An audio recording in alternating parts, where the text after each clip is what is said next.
All right. Welcome back to the 2020 podcast. This past Sunday was Sunday number 1 without football. Drew, are we feeling a little bit empty inside with our first Sunday without football? You know what, man? I listened to my first 49er related podcast today. Mm-hmm. So the healing has begun. And I didn't look at the prep. I didn't read the info. And I got to be honest with you, I've been staying off of my 49er people that I follow on Twitter or X, and just been focusing really in on the Sacramento Kings and the San Francisco Giants. Right. And the podcast started off with what the 49ers can get for Brandon Aiyuk and trade compensation. So I turned the podcast off. So I was healing. I'm no longer healing. I'm upset again, but you said we had to go live at 4. So we're live at 4. Yes, sir. And that's where we're going to go ahead and get started. First thing on the show, we're going to go through a couple things in the NFL news cycle. Brandon Aiyuk and Joey Bosa, Jalen Hurts, a couple guys are on the list. Let's go ahead and get started off with Brandon Aiyuk, though. So, according to ESPN insider Dan Graziano, the 49ers are planning to trade for a first-round pick this offseason for trading away Brandon Aiyuk and getting a first-round pick in return. Aiyuk is expected to sign a contract north of $20 million annually. I do have a couple of names here, Drew, for trade partners. You tell me if any of these, as a 49ers fan, who would you like to see compensation from? So I have the Cardinals, the Jags, the Chiefs, the Bucks, and the Commanders. Which one of those probably sounds like the best landing spot for Brandon? And what compensation would you like to see? Well, definitely not the Cardinals.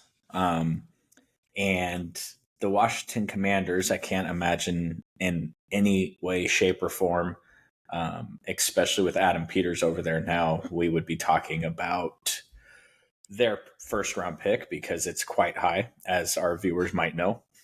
So I would probably say that it's the Buccaneers.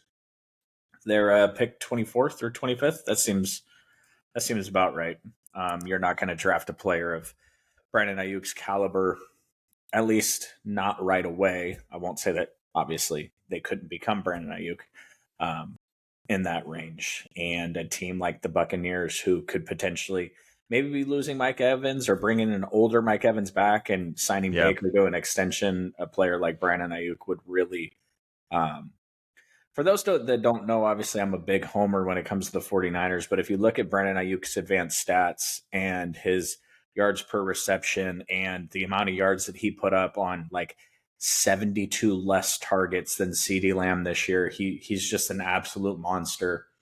I don't even know why we'd be entertaining the idea of trading him in the first place, but I'm not going to come on the podcast and cry and say this would never happen because it's the NFL and anything can happen. So we're going to talk about it. Yeah, so I have, just for context, it makes sense for the Bucs, like you said, either bringing back an older Mike Evans, which there are reports that there is the contract disputes between Mike Evans and the Bucs. They're not really super close right now. Shocker. Yeah, so as much as Mike Evans probably needs to be a Buck for his entire career, he's a Bucs legend already at this point. He might not be a Buccaneer next year. So getting another number one out there is going to be definitely really important for Baker Mayfield.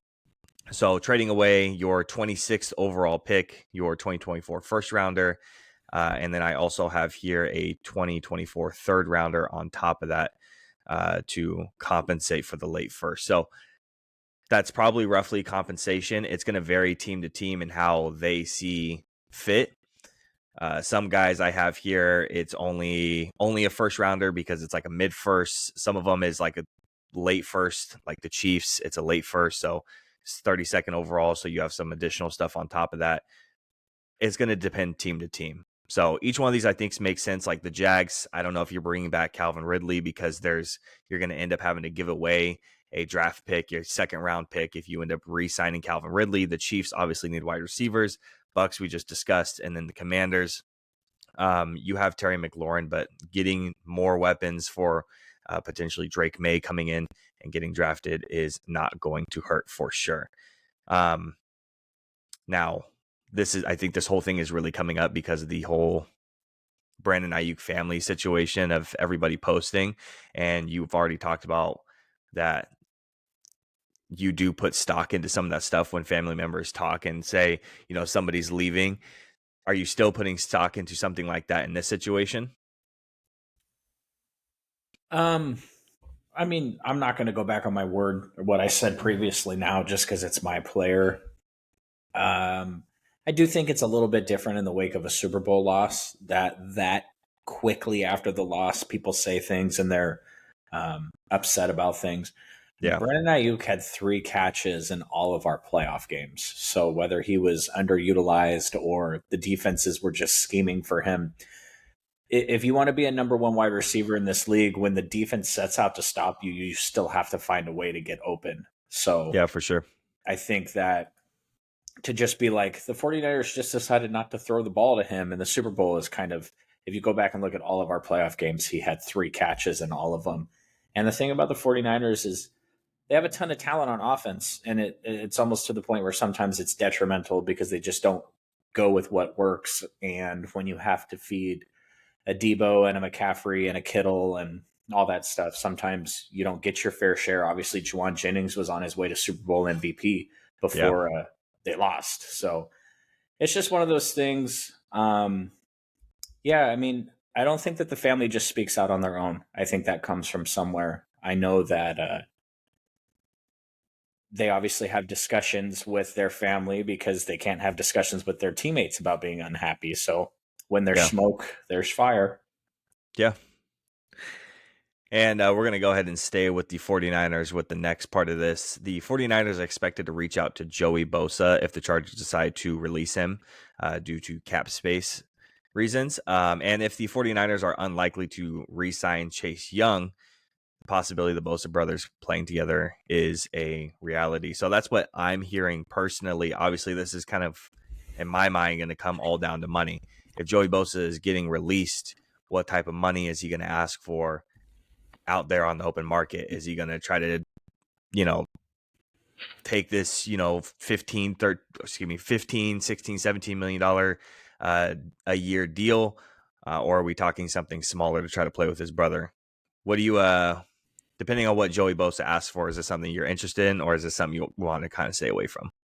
I don't know, man. I think it's almost like if I were going to, I'm writing this in pencil, I'm not writing it in pen, but I think it's almost a done deal. Like, if he gets cut from the Chargers, let me put it to you this way. Joey Bosa is fucking rich. He is rich. $15 million next year or 3 or 4 million or whatever to play with his brother. I think 100% absolutely. If he's a free agent, I feel like Joey Bosa is calling the 49ers. Matter of fact, might be one of those situations where they both call at the same time, so the call doesn't go through. There's not a good connection there. But I would almost pencil that in as almost, if I were to give you 3 things that I think happen with the 49ers, I would put Joey Bosa becoming a 49er if he's cut to the top of the list. And we did the cap casualty stuff last week, and obviously we already saw it, Jimmy Garoppolo, and although that's not official yet, but a couple others out there that have already basically been speculated that they are going to happen. And I think that Joey getting cut is probably almost a certainty. Yeah. It is a little weird with where he would play. We obviously have Hargrave and we have Armstead, but I've talked about Armstead being a cap casualty for us. And if we can move on with Armstead and replace him with a year or two of Joey Bosa just to kind of get through the cap stuff, and then maybe you look to the draft after that, I would be highly interested in that. Not that I'm expecting him to come out and have 30 sacks next year, but right. Your second defensive tackle doesn't have to be super. But then again, we also don't have a defensive coordinator, so who knows? Yeah, and we got to keep the reality in perspective too, that Joey Bosa has had a ton of injury concerns in the past, and he hasn't been able to really stay healthy. So, I feel like there's a lot of name name basis for money that people think that a certain player should make a certain amount of money because of their name almost. I mean, we're going to talk about it when we get around to we're going to do the NFC East and AFC East for the free agency predictions. And when we sit here and we talk about the Eagles, they have so many free agents.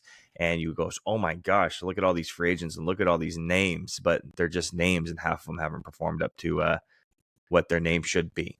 So I think it's one of those things where Joey actually might not ask, like you said, he might not ask for as much money as maybe people think. And we'll see if this actually happens. Have you seen the speculation on maybe I see it because I'm 49er centric on my follows and stuff, but people are like, the 49ers have to call Pete Carroll. The 49ers have to call Bill Belichick. And I'm just like, are you guys crazy? These coaches are not coming to be the 49ers defensive coordinator.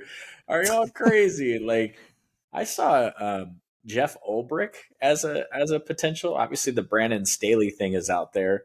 Right. But I'm just like, yo, Pete Carroll is not coming to San Francisco to be the 49ers defensive coordinator. What are you talking about? Mike Vrabel is not coming to San. Could you imagine Mike Vrabel in San Francisco? Could you imagine Bill Belichick in San Francisco? They would hate it. They'd have to fly a fucking plane in every day to come to work. They're not living in San Francisco. Right. I think that like people get these ideas and they're just like freaking wild. Why wouldn't they want to come to San Francisco? They're guaranteed to win a Super Bowl next year. Yeah, right. How's that worked out? Like, I think it's just crazy. Yeah, no, I'm with you on that one. Moving on, Chris Sims had some interesting comments about Jalen Hurts being overrated this week. I'm going to go ahead and read you the quote. I don't know if you heard this one. Quote, I respect a lot about Jalen Hurts, but I think Jalen Hurts is also the most overrated player in football. That's me. I know I'm wrong. I take a lot of crap about that comment, but he plays quarterback for a team that's an all-star team. They have the best O-line in football, and it's not really close. I just think that if you put some other quarterback in Philly, you put Kyler in there, you say, damn, Kyler's amazing. Is he the MVP of football? End quote. And, on one hand, I get it. The only other quarterbacks are in a similar situation. When I say similar situation, I mean good wide receivers, a good wide receiver cast, and a good O-line, maybe not super duper elite, but a good solid O-line. You're talking about Tua, you're talking about Dak, Brock Purdy, Matt Stafford. Great wide receiver talent, good offensive line. But the difference is the 49ers offensive line wasn't, and the Cowboys and the Dolphins offensive line wasn't as good as the Eagles. I think the closest here is probably the Dolphins and the Cowboys, but you're talking about guys who also get a similar amount. They get a lot of hate. Tua gets a lot of hate. Dak gets a lot of hate. Brock gets a ton of hate, right? And Matthew Stafford's probably the one who doesn't get a whole lot.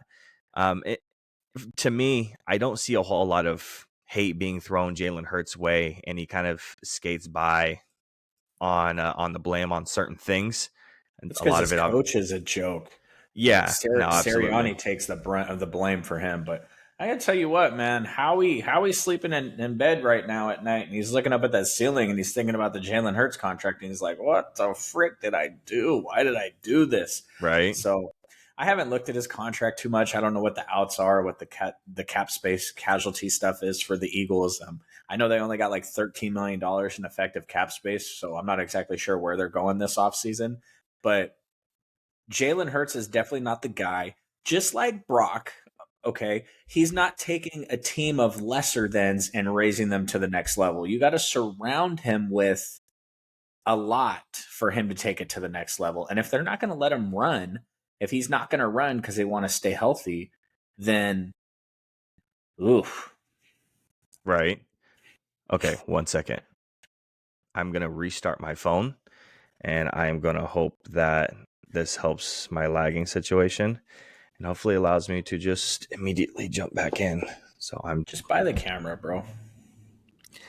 Yeah, I know, but I'm running this job officially now.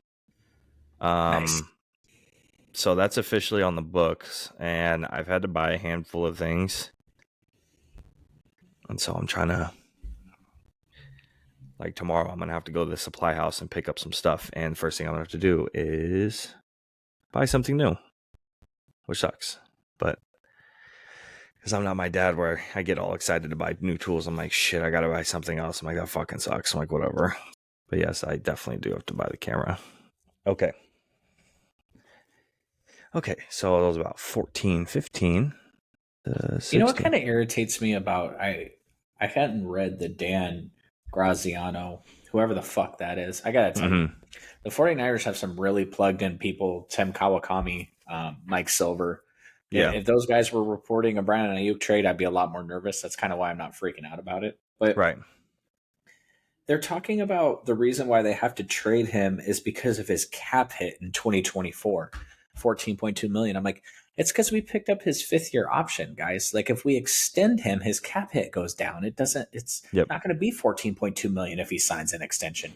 And frankly, the 49ers are probably working if he's willing to sign that extension right now before CeeDee Lamb signs his. Yeah. So I always hate, like, I feel like these guys that work for ESPN and shit. I'm like, how the fuck did you get this job? You don't understand how simple shit works. Like the cap hit does any cap hit is insignificant unless it's Deshaun Watson's. Like that's literally the only cap hit that matters. um. Okay. Cool. 17. Um. Making the argument for Jalen Hurts on either overrated or properly rated, underrated can be kind of thrown either way. If you look at the statistics, he's 14th in passing touchdowns. 14th in passing touchdowns, 7th in money throws, but he's 29th in danger plays, 15th in yards per attempt, but he's 3rd in air yards per attempt.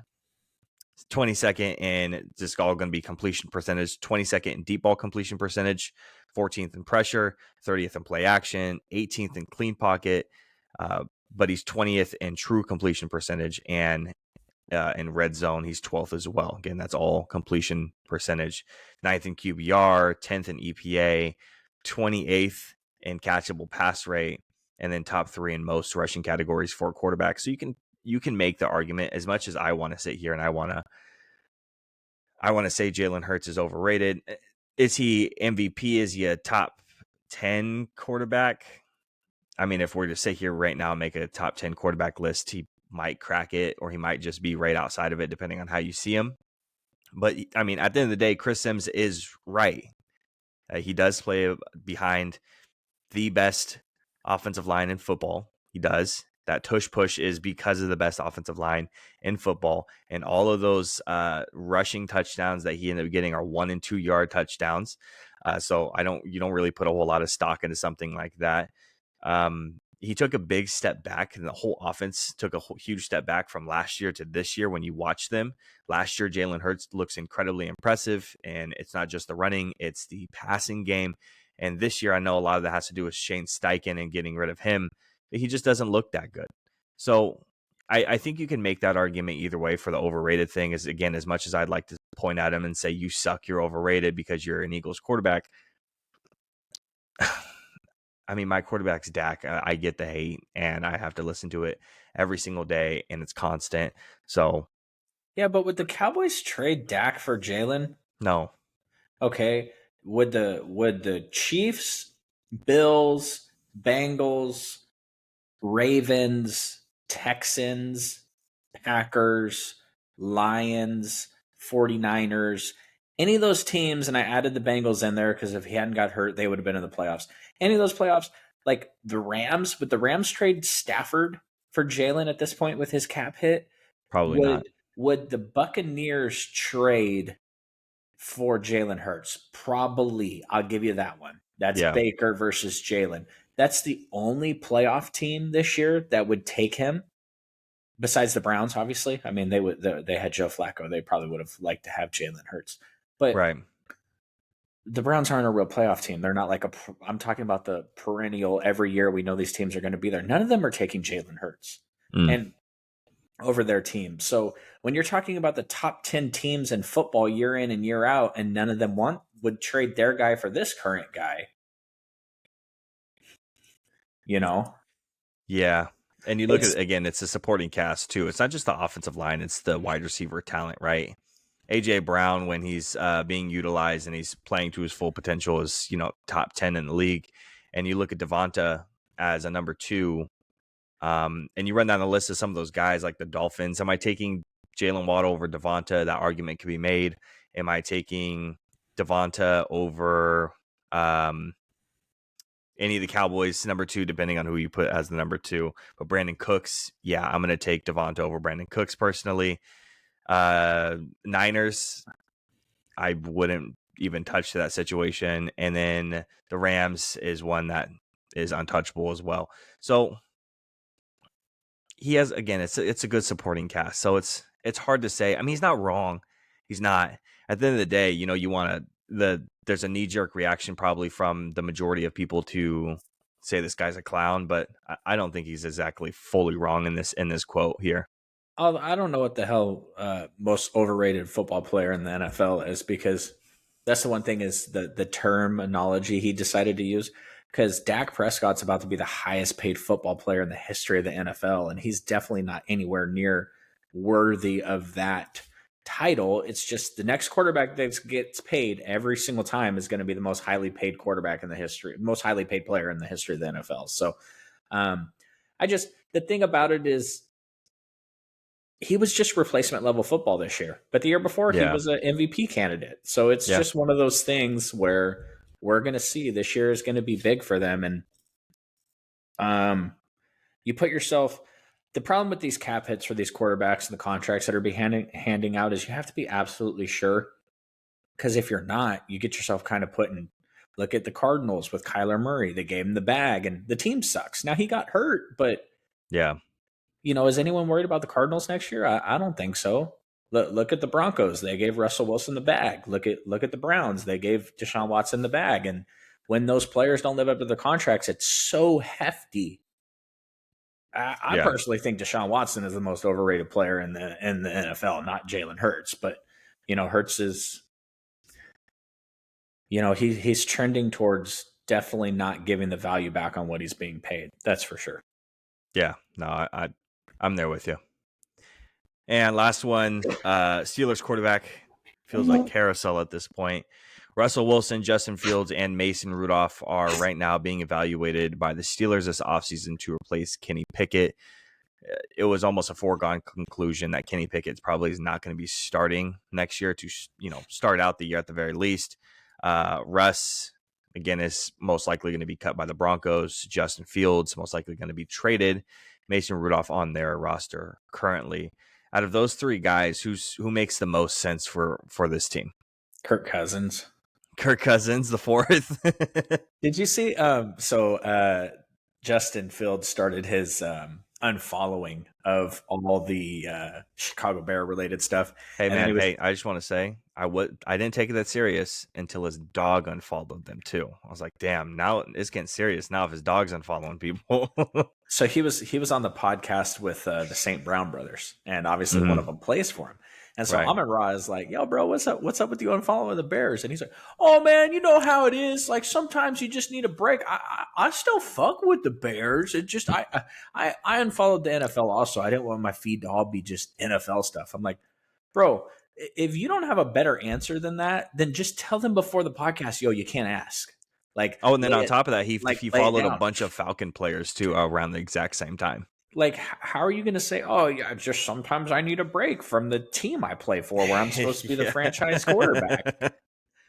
Yep, where you have guys in our comment section fighting to the death for the Justin Fields over Caleb Williams, which is absolutely ridiculous. Making political campaigns. Dude, I didn't think that there was actually an argument for this until I posted a couple of the Justin Fields things, and then all of a sudden you get those people in our comments just going crazy.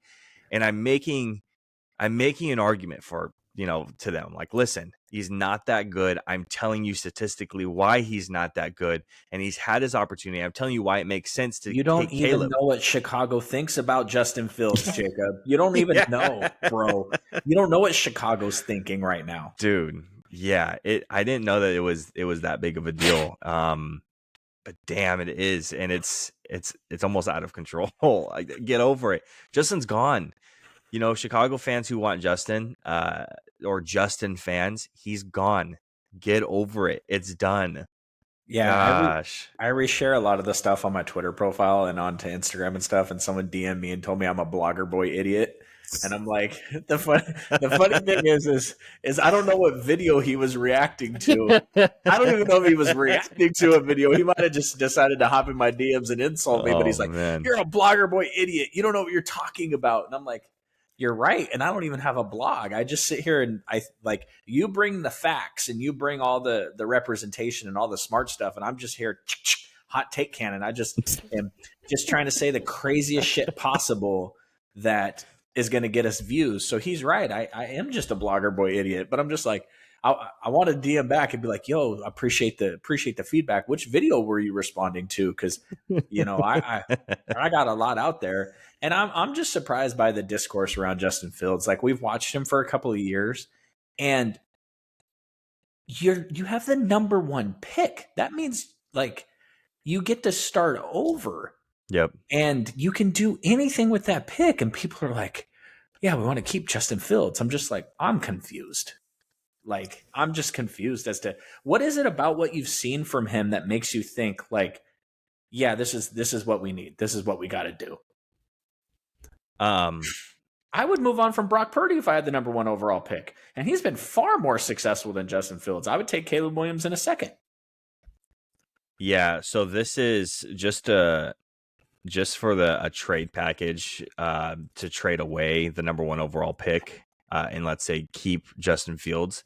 I saw this one, I forgot where, but there's this like trade package floating around with the Giants, and it's the Giants would send pick 6, 39, 70 in this year's draft, along with 2 more first rounders in the next 2 drafts and Kayvon Thibodeau. Like, you're talking about a crazy haul to move up. Where are they picking at? 6, right? 7, so you're, and reports come out that you would need a historic haul to move the Bears off of that pick right there. So, you get KT, 3 first rounders, a second rounder, and a third rounder, and all those picks are early first, early second, but you can't pass up the opportunity to take a quarterback. I'm And not even, saying that Caleb is generational, but you can't pass up the opportunity to take him. even if you could, this see the funny thing is this conversation would be so much more exciting if the Panthers had their own pick. It'd be like, what are you doing? Because Bryce Young. Yeah.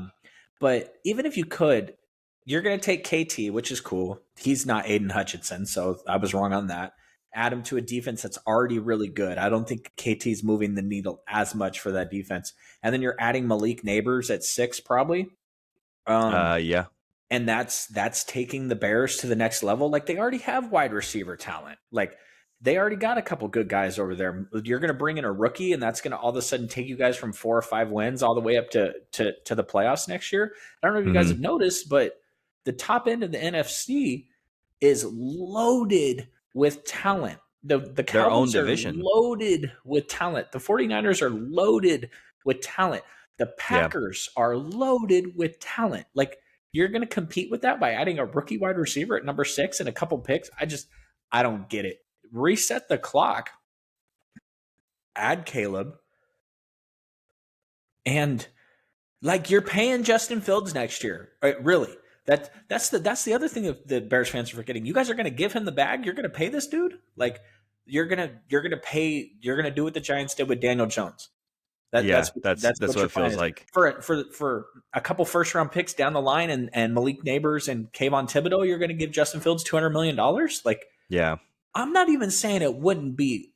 I'm not even saying that Justin Fields can't turn her around. Maybe he can, but he hasn't even had a good year yet. Jordan Love had an okay year, and they gave him a little baby 2-year extension.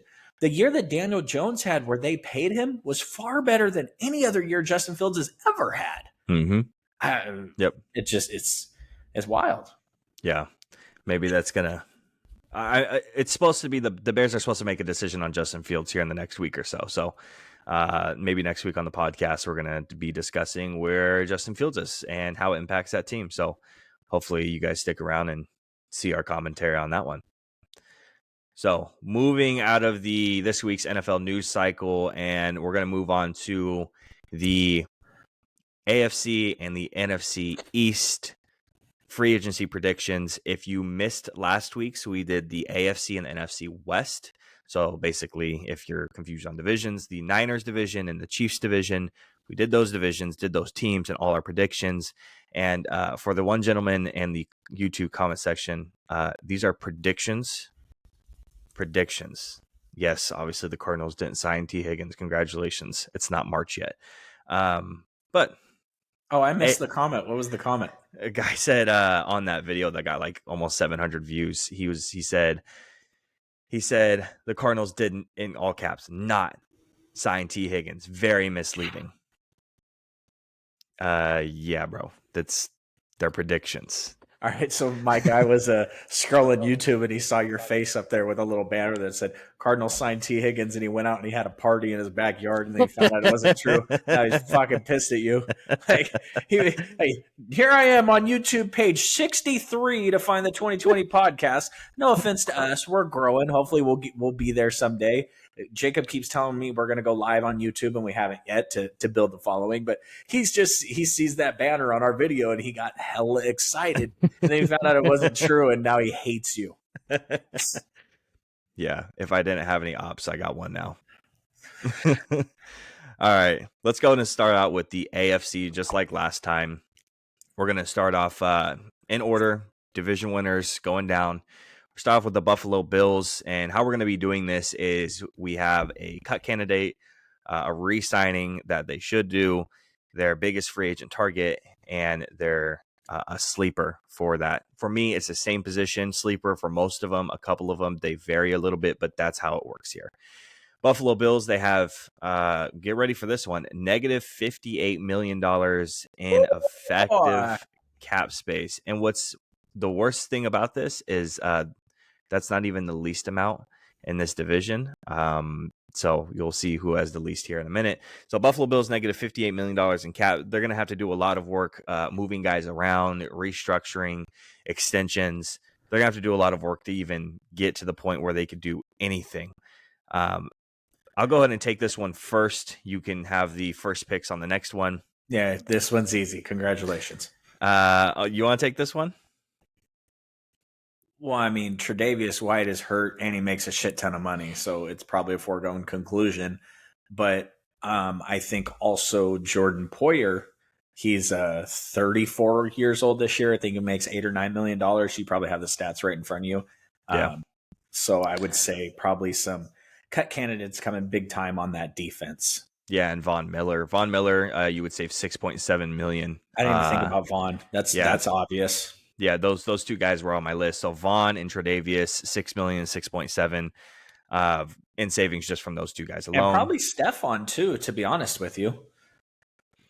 Yeah, so it's yeah. Not that he's a cut candidate; he's probably a trade candidate. But yeah, his situation is going to be interesting to see how he gets moved around because Josh Allen commands so much money, and he's the big reason why they're in such this cap deficit right now. And you're going to have to end up moving pieces away from the defense, which happens when you pay your quarterback this much money.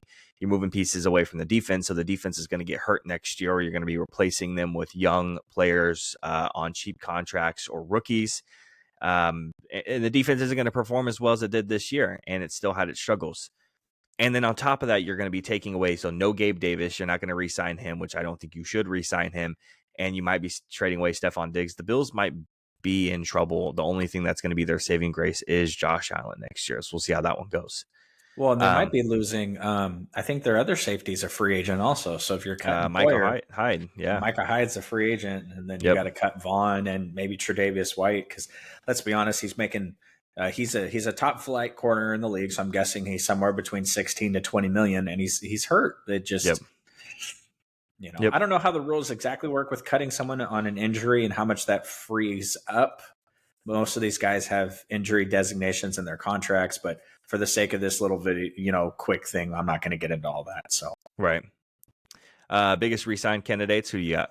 I don't know. I know you just said they're not going to do it, but if you trade away Stephon, do you let Gabe walk?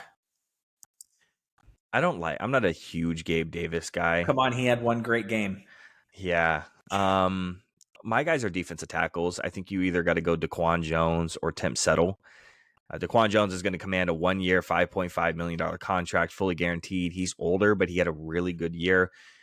He got injured in a big portion of it, but when he was in there, I think he got like 3 sacks in the defensive tackle position. He came back for the playoffs, so he played well. So if you want to sign one of your older vets who's played well, he's sitting there again. You're not going to be signing a massive contract for anybody because you're even just trying to get to the starting line. And then Tim Settle, 2-year, $7.8 million, $3.7 million annually. So either one of those, but Tim Settle's a little bit younger. I think he's 26. He might be 27 by the start of the season. We talked about him a little bit last week. So either one of those guys, I'm comfortable with re-signing for sure. Yeah, I'll throw Leonard Floyd out there just because if you're going to lose all that defensive talent, you got to have someone back there. He didn't make a ton of money this year. I think less than 10 million. Obviously, he's 33 or 34 years old. So going forward, he's not going to get a massive, number. So, but yeah. I think you're probably right. Yeah. Biggest target's going to be a big money type guy. If you're going to be losing your wide receivers, if you can somehow, some way get a bunch of money freed up, and this is just not super realistic. First year cap hit's going to be $11 million. Contracts 3 years, $75 million. Wide receiver Mike Evans, again, both the Bucs and him are not close on contract negotiations. So if he decides to maybe go somewhere else and he wants to play for a contender and win another ring, maybe the Bills is somewhere he considers. You might want to consider the Chiefs a little bit more. But if they're swinging for the fences, a guy like Mike Evans, I think fits into the offense pretty well because I think they draft a wide receiver. Brian Thomas Jr. is probably the favorite to go to Buffalo right now. That's a 6'4", real speedy wide receiver. And if you can add a big target and Mike Evans as well, you're not looking half bad on that offense at the very least. Also, I mean, the Bills can't afford with the money they're paying Josh Allen to not be competitive year in and year out. So I feel like they're actually one of the legit big time teams to take a look at on a trade for a T. Higgins, a trade for a Brandon Aiyuk, a trade for a Devontae Adams. I know the Raiders have said that they're not moving him, but he's making $30 million next year and he's like 33. So just penciling in the fact that they're going to keep him, I don't think we should do that at this point. So I know that's not a free agent signing per se, but it's still a big acquisition for them. So I think that the Bills are going to do whatever it takes to try to upgrade because when you're paying a quarterback $60 million a year, you don't get to come out and go, 7-10. Yeah, no, that's true. Absolutely. And that the AFC is. We talked about the NFC top end talent. The AFC has 5 teams next year: the Ravens, Chiefs, Bengals, and the Bills, and hell, the Texans at this point, from what it looks like. So you don't get to go backwards in an offseason when you're trying to compete in the AFC. Absolutely. And my sleeper, smaller time free agent acquisition would be someone like KJ Osborne, who had a pretty good year. Each one of his years he's been in the league, he's been over like 750 yards, like 4 touchdowns. So he's been productive as a wide receiver 3 or a wide receiver 2 in the league. So 2 years, $10 million is really all he's roughly going to command. He's really young too, so that might be a place that they might want to look. Yeah, I mean, if you're not gonna swing big in the trade market or a Mike Evans, there's a Michael Pittman Jr. out there that could potentially fill that type of wide receiver for Josh Allen scrambling around and hucking it deep. Yeah, I really like that idea of that type of wide receiver for him, though. Michael Pittman, Mike Evans, that type of guy that you can kind of just go get it type player for Josh Allen because he's not exactly known for being the most precise passer. So yeah, for sure. Yeah, absolutely.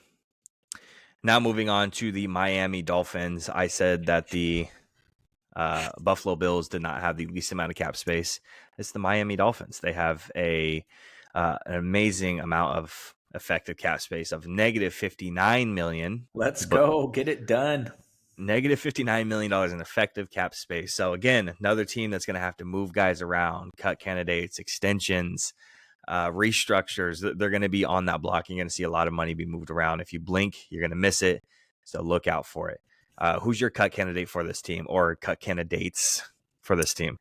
I would say probably Jerome Baker at linebacker. $13 million is way too much money to be paying a linebacker that's not named Fred Warner or not racking up 20 sacks, 15 to 20 sacks a season. Right. But actually, I mean, they got a couple guys on that defense that are being paid a lot of money, but I won't steal your thunder.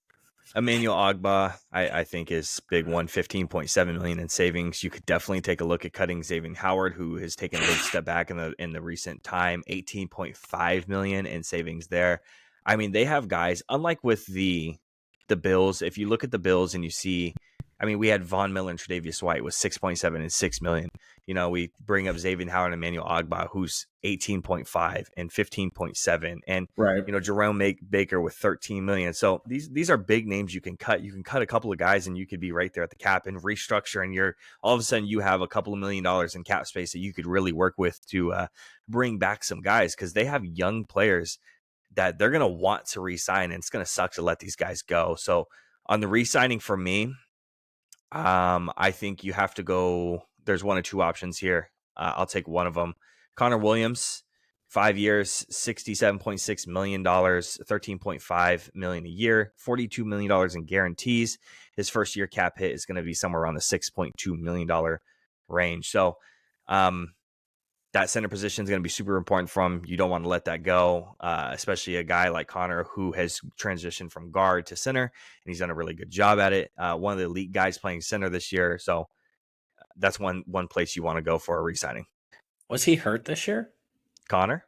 Yeah. No. Oh. Okay. No, Connor's been healthy. I guess I don't know. Christian Wilkins or maybe Deshaun Elliott. Both are still young.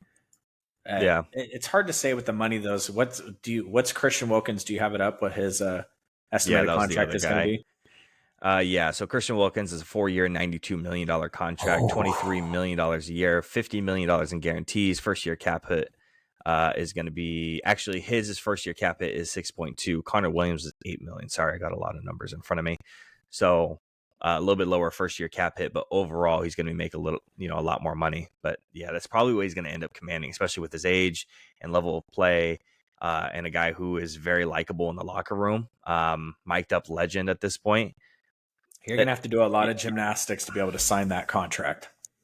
Yeah, that one or Connor Williams' contract. I mean, again, those are two really young guys that you're gonna want to sign. You know, if you're able to do it, they're gonna have a hard time at the end of the day. Biggest targets for free agency, they do have an issue at the cornerback position. Obviously, they have Jalen Ramsey. Again, Xavier Howard has taken a step back. He's not worth that $18.5 million. He's making a little bit more than that. That's his savings, excuse me. So if you're going to take a big swing at a big target, I think you're going to go look for a Kendall Fuller, the only bright spot in Washington. 3 years, $42 million, $14 million annually, 17.75 in guarantees. First year cap hit, 5.5 million. I think that's kind of where you want to look in the corner position, at least. They have a couple positions to look at, but that's definitely one they want to look at. Yeah, L'Jarius Sneed, a free agent this year, definitely a possibility. But I think with their cap situation, somebody like Kella Witherspoon played for the Rams this year. Okay. Yeah. Played over 90% of the snaps for the Rams. He was a really good player. The 49ers drafted him. He does his job well. He's not a number one guy or anything like that, but he's not getting paid number one money, and played over 90% of the snaps this year. So when you're trying to build back a team that's losing a lot, you can't be overpaying certain players at certain positions. Akella Witherspoon, I think, makes a lot of sense for them. You know, if he's interested in going. The thing about the Miami Dolphins is they're running a completely different defense this year because they lost Lord Fangio. So right. What they might do on defense over there is anybody's guess. Yeah, no, that's a good point. My sleeper was Steven Nelson. So another smaller time corner, 1 year, $7 million, fully guaranteed contract. Is where was he at this year? The Colts? Steven Nelson is Houston. Houston. Oh, that's right. Yeah. So again, smaller time cornerback acquisition. I like Drew's suggestion as well with Witherspoon. The Colts was Kenny Moore. I like the idea of Kenny Moore. Yeah. Yeah, definitely. Just I'm at the corner position. No team has two corners except for the Cowboys. No team has two corners for the most part that you can pay. So when you're looking to add a second corner, a second guy or a third guy, I really like looking at the amount of snaps that players played in previous Hmm. seasons. Because if you're going to invest a little bit of coin in a second cornerback, I can't have a guy that's only on the field 60% of the snaps. And Yeah, for most of the sure. time, I'm not. I'm just talking about. I'm not even talking about injury at that point. I'm saying if you're in base defenses, defenses, nickel defenses, quarters defenses, I need you out there. I need you to be able to play, whether you move inside or you stay outside, whatever. I Yeah. need you, if I'm going to pay you as a second corner, I need you to fill more than one spot. I can't have you be scheme reliant or what we're No. playing. Yeah, no, I'm on board with that one for sure. Moving on, third place, the biggest disappointment of the year because of a blown out Achilles. The New York Jets, negative $2 million in cap space, but they do have some guys that they can for sure move around. I'm going to go ahead and take Laken Tomlinson. You could save $13 million by cutting him. He didn't play super well this past season, so you could probably move off of him. Who you got? He's also Laken Tomlinson, 49ers legend. He's got to be 33 at Yeah, this I believe point. so. Yeah, I think 33, 34. I think there's a couple players on their defense that are making a lot of money. But CJ Uzuma, their tight end, I think Yeah. he's in his early 30s and he's making I think he's making almost $10 million. I'm sure you have it in front of you, but I'm not paying a tight end $10 million when you're 31 and you're not doing anything. There's also another guy on their defense. Do you have another candidate written down? Written down. John Franklin Myers. But my thing with him is I know he makes decent money, but he's like 27. So it's Mm-hmm. like if we're gonna cut guys, let's cut Laken Tomlinson who's 32. We can replace a guard. Matter of fact, paying a guard in the first place was stupid, but they Mm-hmm. did it. Paying a tight end $9 million for no production is a lot of money. I keep a young defensive player that is gonna be a part of a team going forward. I think, but also, I'm imagining he's making what's he making 14 million. You're talking about John Franklin Myers? Mm-hmm. Yeah, it saved 13.99. Yeah, it's weird because the Jets have like a deep rotation of edge rushers. But it doesn't feel like they have like the big standout, right? Bryce Huff is going to be a free agent. They have John Franklin Myers, and then they have who's the kid that they drafted a couple of years ago. Zach Wilson. No, no, not him. Edge rusher. Oh man, I really liked him coming out too. That's gonna bug me. You'll I'm find gonna it. I'm gonna look it up because it's gonna bug me. Yeah, so they have I know that they have a deep edge rusher kind of rotation. Jermaine Johnson, that's what it was. They have Jermaine Johnson, and then they have Will McDonald that they just drafted. Carl Lawson, I believe, is going to be a free agent as well. Mm-hmm. So they have like this deep rotation of edge rushers, And again, John Franklin Myers, Bryce Huff, but the only one I think that really reached that digit sacks was Bryce Huff, and he's super young as well. So the thing is when you're looking at, are you going to cut John Franklin Myers to turn around and re-sign Bryce Huff? They're both around roughly the same age. So whose production are you really kind of gambling on? Because John Franklin Myers has only had 3.5 sacks this year, while Bryce Huff had 10. But this is also the only good year Bryce Huff has had, and it's a contract year. So again, you're kind of taking a gamble on that one. So those are the couple of names that I had. Again, Laken Tomlinson, John Franklin Myers that you could potentially move off of. Who's your reside candidate? I have Jordan Whitehead. I am. Yeah, 3 years, $24 million, $8 million a year, $10 million in guarantees. First year cap hit being $3.6 million. Super young, over 90% of the snaps last year. Yeah, I guess another option is probably Mackay, but no way. I don't know if you'd bring a guy like that back. but I'm just what do you have to pay him? Probably nothing, but man, just like, you want to pay him anything? He's just so injury prone. I feel like teams get especially when a high draft pick doesn't work out. Teams get such a bad taste in their mouth that they don't want to re-sign them because it's just like, oh, you burned us. We used the 10th overall pick on you, and you're not what we expected you to be. Which, sure, yeah, for that size, he was supposed to be incredibly productive. You were banking on the size, and it didn't work out. Well, you figured Dwayne Brown's retiring. You want them to Yeah, cut Lincoln, and Mekhi Becton is walking, and their offensive line was already terrible last year. You're bringing Aaron Rodgers back behind a patchwork. I mean, I think continue like, yeah, you're probably right. But 25-year-old tackles don't hit free agency too often. yeah, How many? It's 25, 26. 26, yeah. Yeah, I don't know. Yeah, I think the one bright spot that they end up having is that their guard, Elijah Vera Tucker, was really the only bright spot on that line. He's been pretty damn productive. And he's been pretty good. I mean, if you're looking at, I would take Mekhi. He's got to be better than Colton McKivitz. So yeah, it's if he could stay healthy. Sure, if they're gonna do it, then yeah. Honestly, if you're looking for a free agent target to kind of target, let's be honest, the Jets are a short-term Super Bowl window, and that's all they're looking for. They're banking on everything for just a couple of years.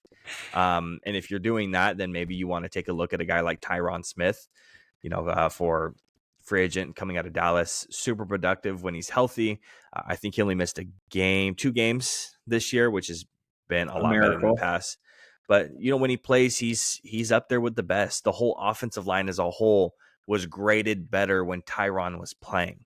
So take a look at a guy like that, because at left tackle you're going to need some help, and maybe getting a mainstay who's been in the league for a while is somewhere you're going to want to look. Graham Glasgow, guard for Detroit, is another one. Just offensive line in general, protecting Aaron Rodgers is going to be big. How do you feel about Jonah Williams? I like it. I think I'm okay with that. 100% of the snaps this year. When you're talking about a player like Mekhi, who had nothing but injuries, and you're talking about a player like Aaron, where you need people to stay healthy, 100% of the snaps this year, which of course means Yeah. they'll sign him, and in week 2 he'll blow his ACL out. But Hmm. still, for the purposes, and young tackles don't hit the free agents market too often. That's why we started some dude named Colt McKivitz this year, because they don't grow in trees unless cancer grows on top of their head and they demand out of their organization will only play for the 49ers. Then you get Trent Williams. But besides that, I mean, it's not a position that has a ton of free agent talent every year. Yeah, absolutely. I think that's where the Jets are really going to target in the draft. Obviously, Talisi Fuaga is going to be is like the number one name linked to them right now. Just one of the tackles, top 3 tackles right now is who's being linked to them in the draft. This isn't their draft portion, but we're talking about offensive line. That's probably where they're going at 10, most likely. Almost like they need to go there at 10. So, and I like Talisi Fuaga a lot. So, yeah, I think that's where the Jets go. And then last, and yes, certainly least, the New England Patriots. Look at this cap space. Not only cap space, this second most amount in the league, $60 million in effective cap space. And on top of that, they should have some more cap space after cutting some guys. So who's a cut candidate for you? I would consider it he won't be on the team candidate, because I think they could trade him, but I think you could probably move off of Judon and save a lot of money and maybe I think you could still get like a third for Judon, don't you think? I mean, I know he's a little bit older, but He's still productive, right? he's a productive player. Um, they also have Jonathan Jones. He's not, I'm not trying to do too many here, but again, corners that are in their early 30s that make more than $10 million, or I'm not 100% sure what he makes, but he has to make right around that. And he didn't stay on the field too much last year. Not where I'm investing my money. And I got JC Jackson. You're going to be able to cut him, and you move $14.3 million off immediately. But this honestly wouldn't be super surprising if this was like a cut and immediately re-sign type deal, or re-sign later on type situation for a lot less money. But it kind of depends on what JC really wants. But yeah, the $14.3 million, you would have no dead money cutting him, and a lot has to do with trading back for him. So $60 million, and then you can add additional almost $15 million on top of that. You're starting off pretty good for your free agents your free agent period, which if you look at this roster, it has to be one of the worst rosters in the league. You just have mediocre crap all around the roster. It just sucks, dude. I mean, there's what blue chip prospect do you have on this team? You Christian Gonzalez? Kyle Duggar's a good safety. Yeah, he's a free agent. I mean, Yeah, that he's my got to bring him back. Except yeah. for Zeke. Sign that man.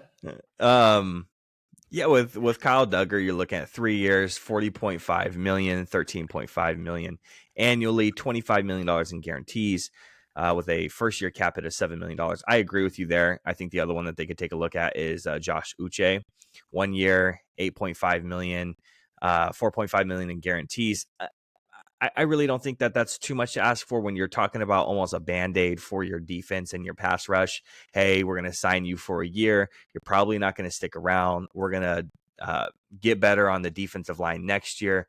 But The here's just for Patriots temporary. The Patriots should do this smart. I mean, if they're gonna, let's say they sign Kyle Duggar, I would give him like 4 or 5 years, front load the fuck out of that contract because your starting quarterback not going to make any money, and then have his Yeah, cap hits trail off. I know NFL teams don't like to do that in these days, but if you right. got a quarterback on a rookie contract, front load everything. Anything the Yep, Texans do this year, pay them all the money in year 1 and year 2. That way, they're on value in 3 and 4 and 5 when you have to pay yep, CJ. So yeah, I mean, obviously, I spoiled it, but I also think that I'm a personal big fan of Hunter Henry. I know he hasn't done a ton in his career, but when you have a rookie quarterback, you have to have reliable wide receivers and tight ends escape routes. Same yeah, for thing sure. with, I would also take a look at maybe potentially bringing Kendrick Bourne back because that dude's automatic on third down. He was Mr. Third Down for the 49ers. He was the Juwan Jennings before Juwan Jennings for us. And you just have to Yeah, bring something reliable. Um, they got a decent little running back out there. You just have to have a couple, especially if they go with who I think they're going with at number 3. You have to have those safety blankets. yeah, for sure. Yeah. Biggest target in free agency. So far we've done 2 divisions, right? This is our second division for free agency, and I don't have this guy going anywhere else because he's going to command a ton of money, and it's hard to place him in a lot of places. Justin Matabuke, 4 years, $97 million, 24.25 million annually, $62.5 million in guarantees. First year cap hit, $13 million. So you're looking at a premier guy on the line. He was always solid before this year, but then he absolutely exploded. And honestly, I don't know if he's actually going to hit the market. He's probably going to get in the franchise tag most likely if they can't come to a deal, because I believe that's probably going to be the Ravens' biggest re-sign candidate. We're not at that point yet, but he's probably there. But 13 sacks from the defensive tackle position is Aaron Donald like. So he's going to command a lot. I know we've already mentioned him, but I really like the idea of the Patriots rebuilding this thing defense first. And so if they went out and got like a Kendall Fuller to pair with Christian Gonzalez, and then you bring back Kyle Duggar, and then maybe you keep Judon, maybe you don't, you start to see the pieces. Yeah. DJ Reader also. I mean, Oh, yeah. I kind of like the idea of both of them, to be honest with you. And then you got your safety, 2 corners, you got an interior defensive lineman, you got a pass rusher and Judon, and all of a sudden it's like, all right, the Patriots defense is going to be okay. Now we got to figure out what we're doing on the offense. I don't think you have to bring in some stud wide receiver. I don't think you have to go after Mike Evans or anything like that. I think that you can make it work with the right pieces, kind of like what the Texans did this year. It just kind of depends on obviously what they do with number 3. Yeah, and if you look at the draft too, I mean, we're talking about deep edge rusher class. So I think you can kind of get in that well. Same thing with the wide receivers. I think you look at the tiers of wide receivers and you're okay with, going to get a wide receiver and excuse me, the edge rushers in the second and third rounds. I think you feel comfortable with it. Guys like Darius Robinson, Chop Robinson, Adisa Isaac are going to I be there in the love second. Chop. I love Chop. So those guys are going to be sitting there and they're going to be ready. Darius, he might not be there. He's flying up the boards. So at the end of the day, there's guys there. And again, with wide receivers, you're going to get guys if you're looking for it in a second. Um, why am I blanking? There's Troy Franklin, Lad McConkey. There's going to be guys there. AD Mitchell. So he's one of my favorites from the draft. If he goes to a place like the Patriots, Patriots fans should be excited because he's one of my favorites. And just a small note for Patriots fans, I'm personally okay if you guys suck. Just so you guys know, I'm not here to help you guys rebuild. You guys can suck. You can suffer a little bit. Yeah, why not? It's okay. I mean, I know Yep. you guys are probably all going out and buying Chiefs jerseys anyway, but it's okay if you suck for a little bit.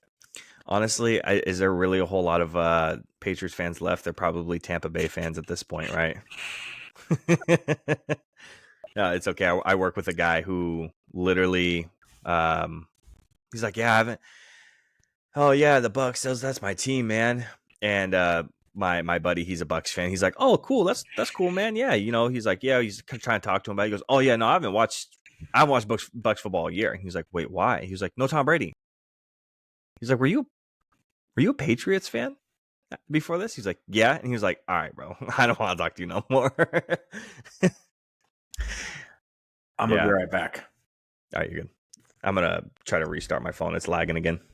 For all the people out there, Drew, sorry, the Spotify listeners who are not here. I am restarting my phone, which is my camera. Drew has his own camera because he's a baller and I'm not. So I'm restarting mine because mine's lagging out a little bit, my phone, unfortunately. So I apologize for that. Next up, we're going to go ahead and we're going to do the NFC East, starting out with the Cowboys. Here's Drew coming back. Phone's about to be restarted. We're going to get this show on the road. And we're live. All right. So, moving on to the next division, the NFC East. We're going to go ahead and start top down once again. Division winner, Dallas Cowboys. Negative $24 million in cap space. I'm gonna you're fucking stupid. God damn it, man. Number one cut candidate has to be for me. It's one of two guys. Michael Gallup is probably on the chopping block at this point. You paid him, and it's only $4.3 million saved, but it's going to get us there a little bit closer to at least break even for money wise. And then my other one that I have is just because I have an incredible amount of disdain for him, and that's Terrence Steele. Drew can attest to my Snapchat rants about Terrence Steele week to week. So let's just hold on for a second. Brief pause. Just go ahead. She's trying to be as quiet as she possibly can to pour a bowl of cereal. I was about to ask if he was pouring cereal. Like, what the hell's going on in the background? It sounds like a hurricane. No, it's just cereal. This mic is crazy. Like, I could hear her get out of bed and start walking down the stairs. Like, the thing picks up everything. And it's weird what the AI will cut out, because it'll cut out some of that stuff. There's been times where Jenna will come out of the bedroom and she'll grab something to drink, and then she'll walk back in there and won't pick it up at all. Like, the microphone picks it up, but the recording doesn't pick it up. Well, it really pissed me off that it cut out my clapping when we got the Draymond Green suspension. Uh-huh. Are you taking the box with you? All right. Don't eat too much because I'm hungry. All right, let's get back into this because I'm not going to let you get away with the fucking bullshit you just tried to throw down. So go ahead. Me? Yeah. All right. So restarting it for the TikTok and the YouTube clip. So cut candidate for the Dallas Cowboys, who again is negative $24 million in cap space. Michael Gallup and Terrence Steele are my top two. Again, asked Drew about my Terrence Steele disdain. Apparently, I don't know if it's the Michael Gallup thing or the Terrence Steele thing that he's not enjoying, but what's the issue? We're here to talk about players that you can cut to actually save money, not $4 million from cutting Michael Gallup. So much more likely that they would cut Brandon Cooks and save $10 million. But if they really wanted to save a lot of money, they would take a look at an edge that's making 13 million this year, that's turning 33, and Demarcus Lawrence could probably find himself on the free agent pile if the Cowboys really needed to make moves. Now, of course, Jerry Jones, being who he is, he has insider knowledge on what the salary cap is, and that's why they're carefully constructing Dak Prescott's extension to probably allow them to not have to cut too many people this offseason. Yeah. But Brandon Cooks makes a lot of sense for me because I just don't think that at $10 million he brings as much to the table. I just think it's replacement value. You could replace it with less than $10 million. You could replace it with probably a third or fourth round wide receiver at this point. Yeah. I can get with that. I can't get with the D-Law thing. I think D-Law is super impactful. I think a restructure could be in order. I can't see us cutting D-Law because again, he's super impactful, and I know the numbers don't show it. But in the run game, he's one of the best run defenders in the league, and he sets the edge super well, and he takes on so much so Micah can explode. That's kind of his job. I know that he hasn't put up big sack numbers since he got his initial extension, but I think he's too important. Is it possible? Absolutely, but that's my take on it at the very least. Now, re-signing candidates, I actually want to hear, who do you think that the Cowboys should re-sign? What's your take on it? I guess it's an interesting question, I think, for what I think you guys need and what can help you guys get over the hump.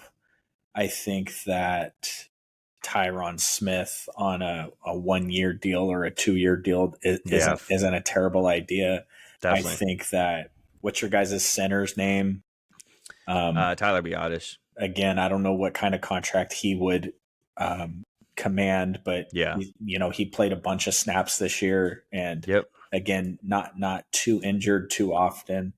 He's only 27 years old, so I don't think ACL injuries are so easy to come back from now. I don't say easy, but they happen all the time. You don't expect any drop off in performance. I don't know if you necessarily need to bring Gilmore back with Deron Bland and Trayvon, obviously. And Gilmore played so well this year. I just think that somebody's going to pay him.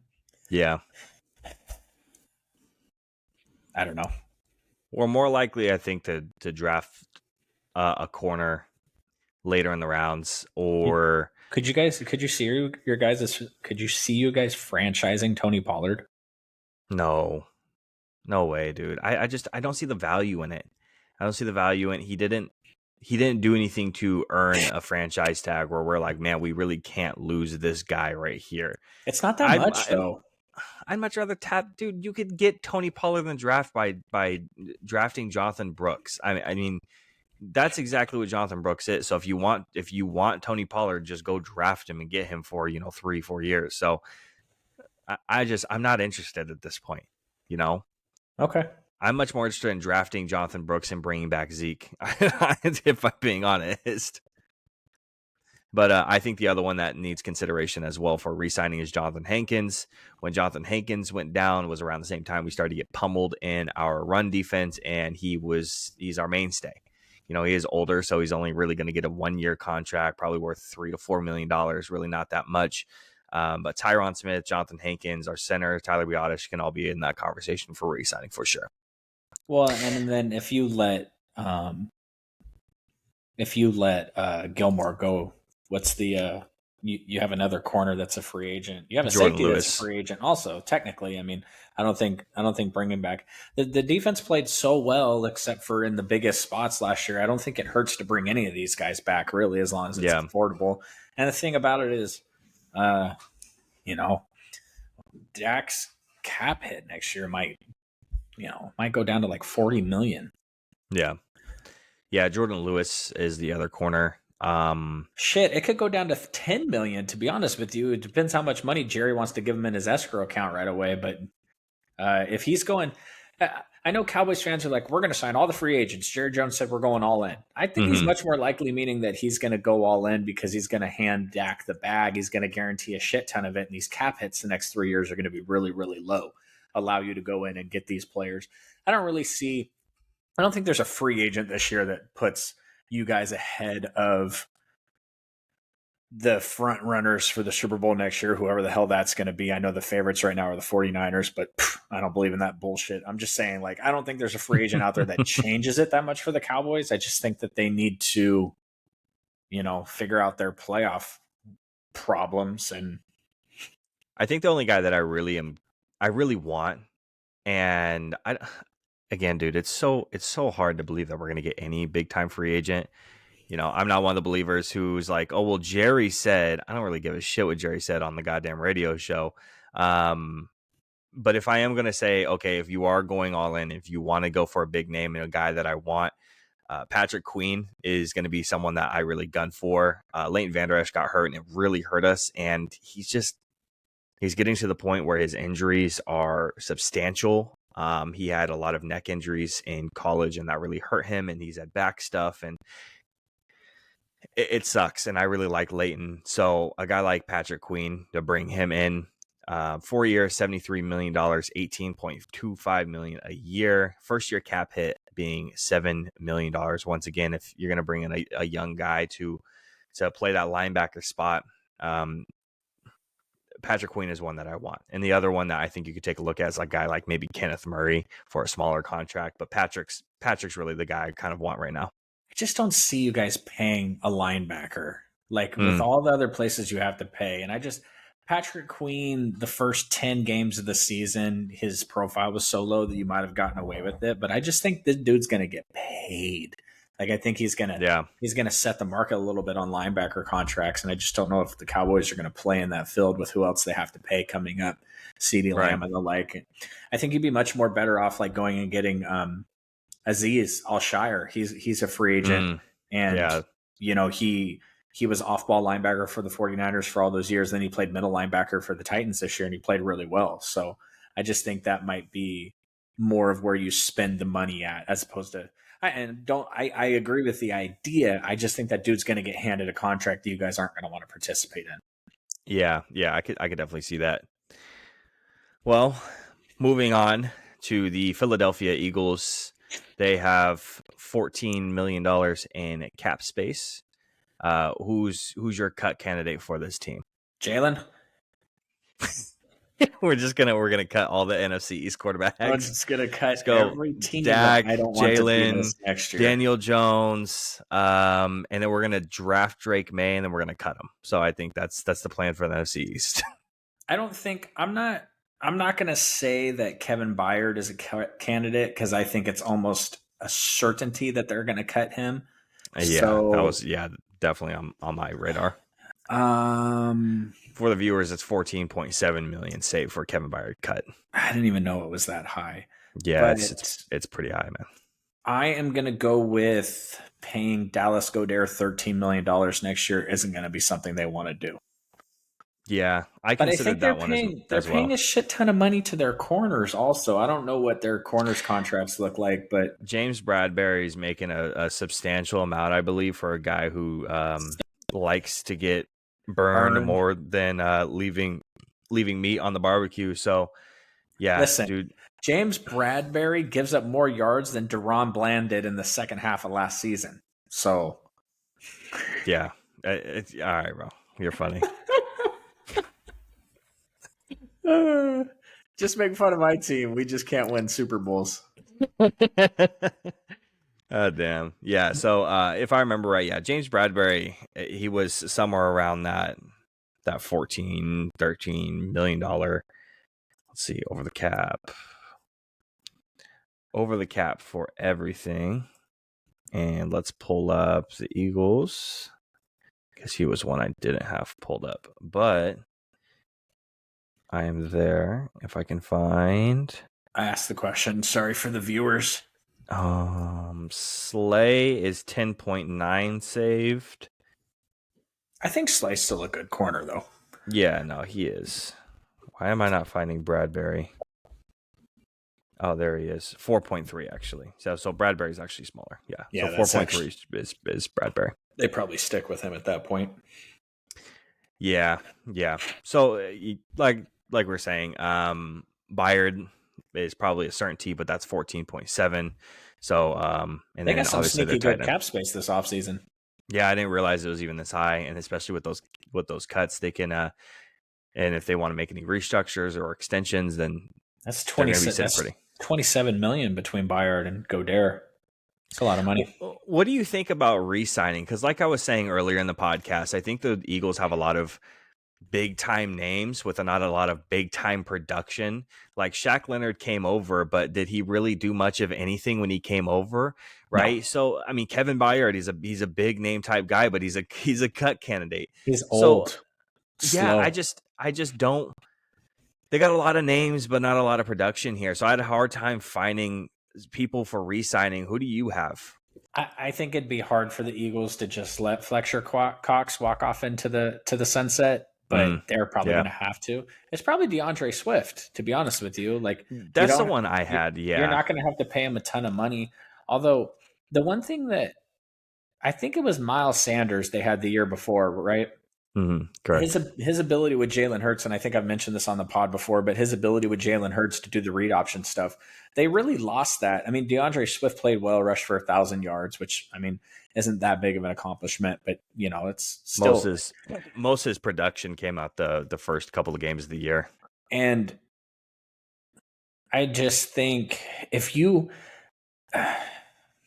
DeAndre Swift, I like him. He's a Madden legend for me, but he's not the type of player that is like striking fear in the hearts of anyone. I feel like if the Right. Eagles wanted to take their offense to the next level next season, they really need to get.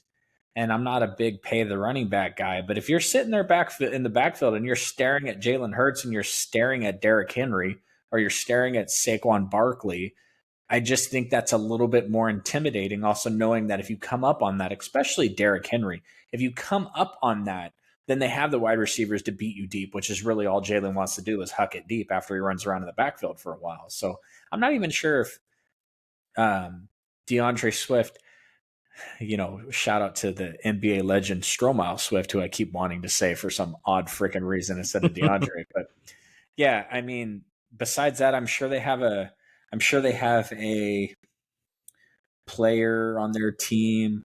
Nicholas Morrow at linebacker. He played 75% of their snaps last year and he only makes $1 million. So maybe that's the type of player, but there's really nothing impressive on that team. There's nothing to me that's like, they got to keep him or, That you whole know, front seven needs to be rebuilt completely too. I mean, the front seven's just really not that great. You have the defensive backs who really aren't really covering anything. It's just a struggling fest all around. When it comes to DeAndre Swift, wow, I wanted to say DeAndre Hopkins. Jesus. DeAndre Swift contract, 4 years, $22 million, 5.5 a year, 12.5 million in guarantees. First year cap hit being 4.2 million.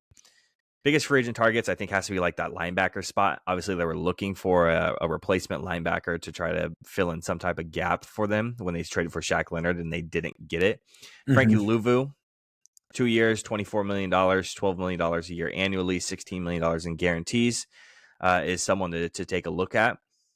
And then you have another guy like Willie Gay Jr.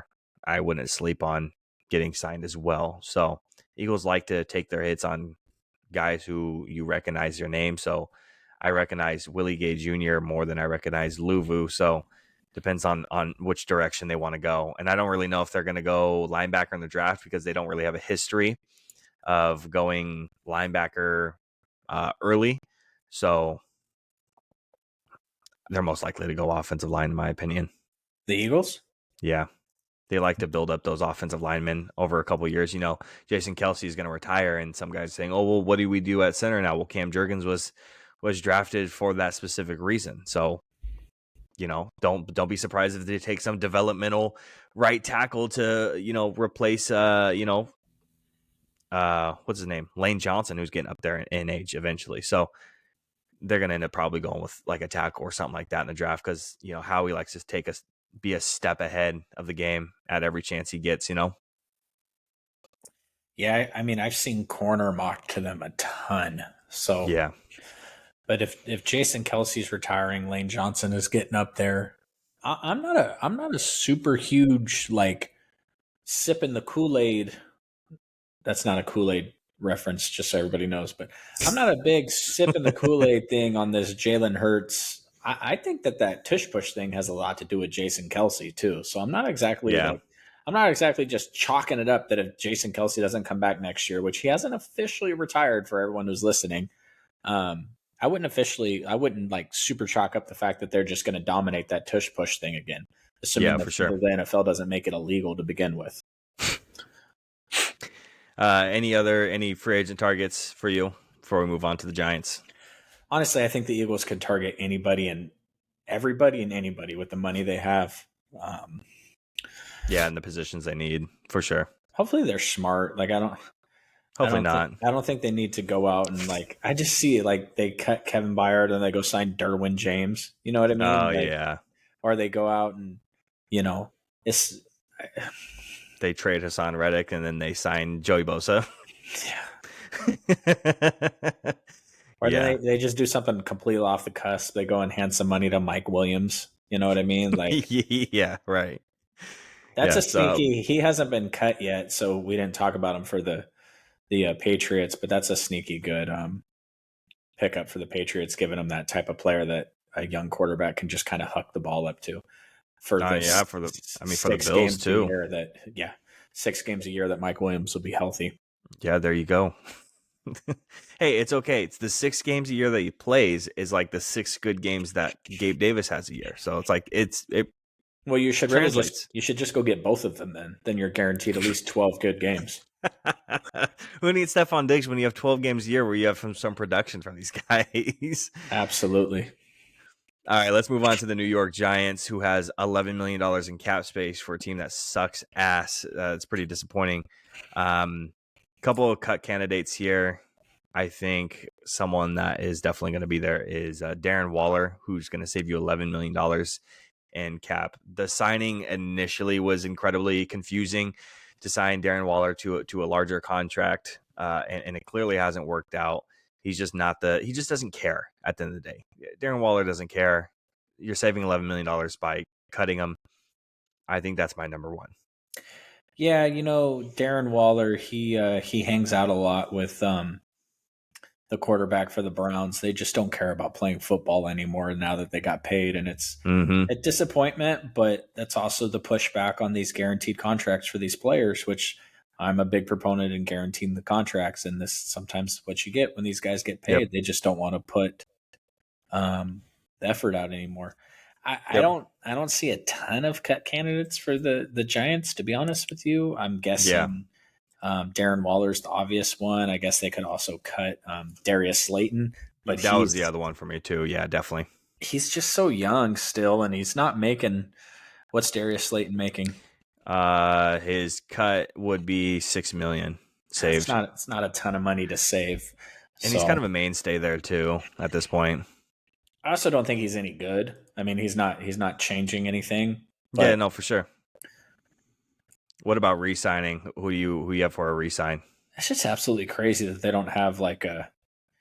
It's either they just don't have any talent, or they, nobody's underperforming to the point of, yeah, that's nuts. Re-signing, okay. Yeah. I think they should re-sign Saquon, but they're probably Hmm. not going to. So I will go with. I kind of forgot about the Giants to be honest. Xavier McKinney. I mean, Yeah. he played a ton of snaps for them. He's super young. Safeties don't get paid a ton of money in the league, so I think that's probably a good option for him. The other one I have is Isaiah Simmons because when he went over to the Giants, he actually played pretty well. I was on board with it until I saw the this projected contract's pretty large for Isaiah Simmons, bro. This projected contract is 4 years, $66 million, 16.5 million a year, $20 million guaranteed. First year cap hit 7. I was on board with that. I'm like, yeah, dude, he played pretty well when he actually was when he was with the Giants. But then I saw the cap and I'm like, it Who just the doesn't fuck feel is right, paying bro. him that type of money? Somebody that didn't watch him. That's the only reason. It's a name. That's pretty much it. Yeah. Ben Bredesen played guard for them this year. He's pretty young, and he's a free agent. Played a shit ton of snaps for him this year.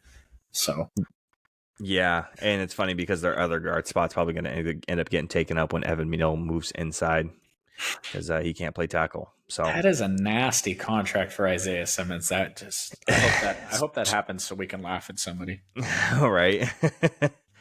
I have two different positions for the Giants to target in free agency. Offensive line, clearly, but also they need another edge rusher. If you're swinging big, I feel like they're going to go after a guy who's maybe a little bit older because I feel like it's a track record of the Giants. Daniil Hunter, 3 years, $67.5 million, 22.5 a year, $40 million in fully guaranteed money. First year cap hit being $9 million. So Daniil Hunter's been really good, especially as late, and he kind of goes under the radar year to year to year to year, and he doesn't, it's not get, excuse me, talking too fast for my brain. He's not talked about as much as he probably should be. He is getting up there in age. I shouldn't say up there in age. He's getting a little bit older. So I don't think they're going to go over. Excuse me. They're not going to go after a younger edge rusher. But yeah, man. I feel like they'll be in on Daniil Hunter. Hopefully, he's smart and takes a payday elsewhere where he can play well because I'm a big fan of him as a player. Yeah. Assuming they strike out on Daniil Hunter, they're probably going to go try to pay way too much money to the combination of Josh Allen, Zadarius Smith / Chase Young.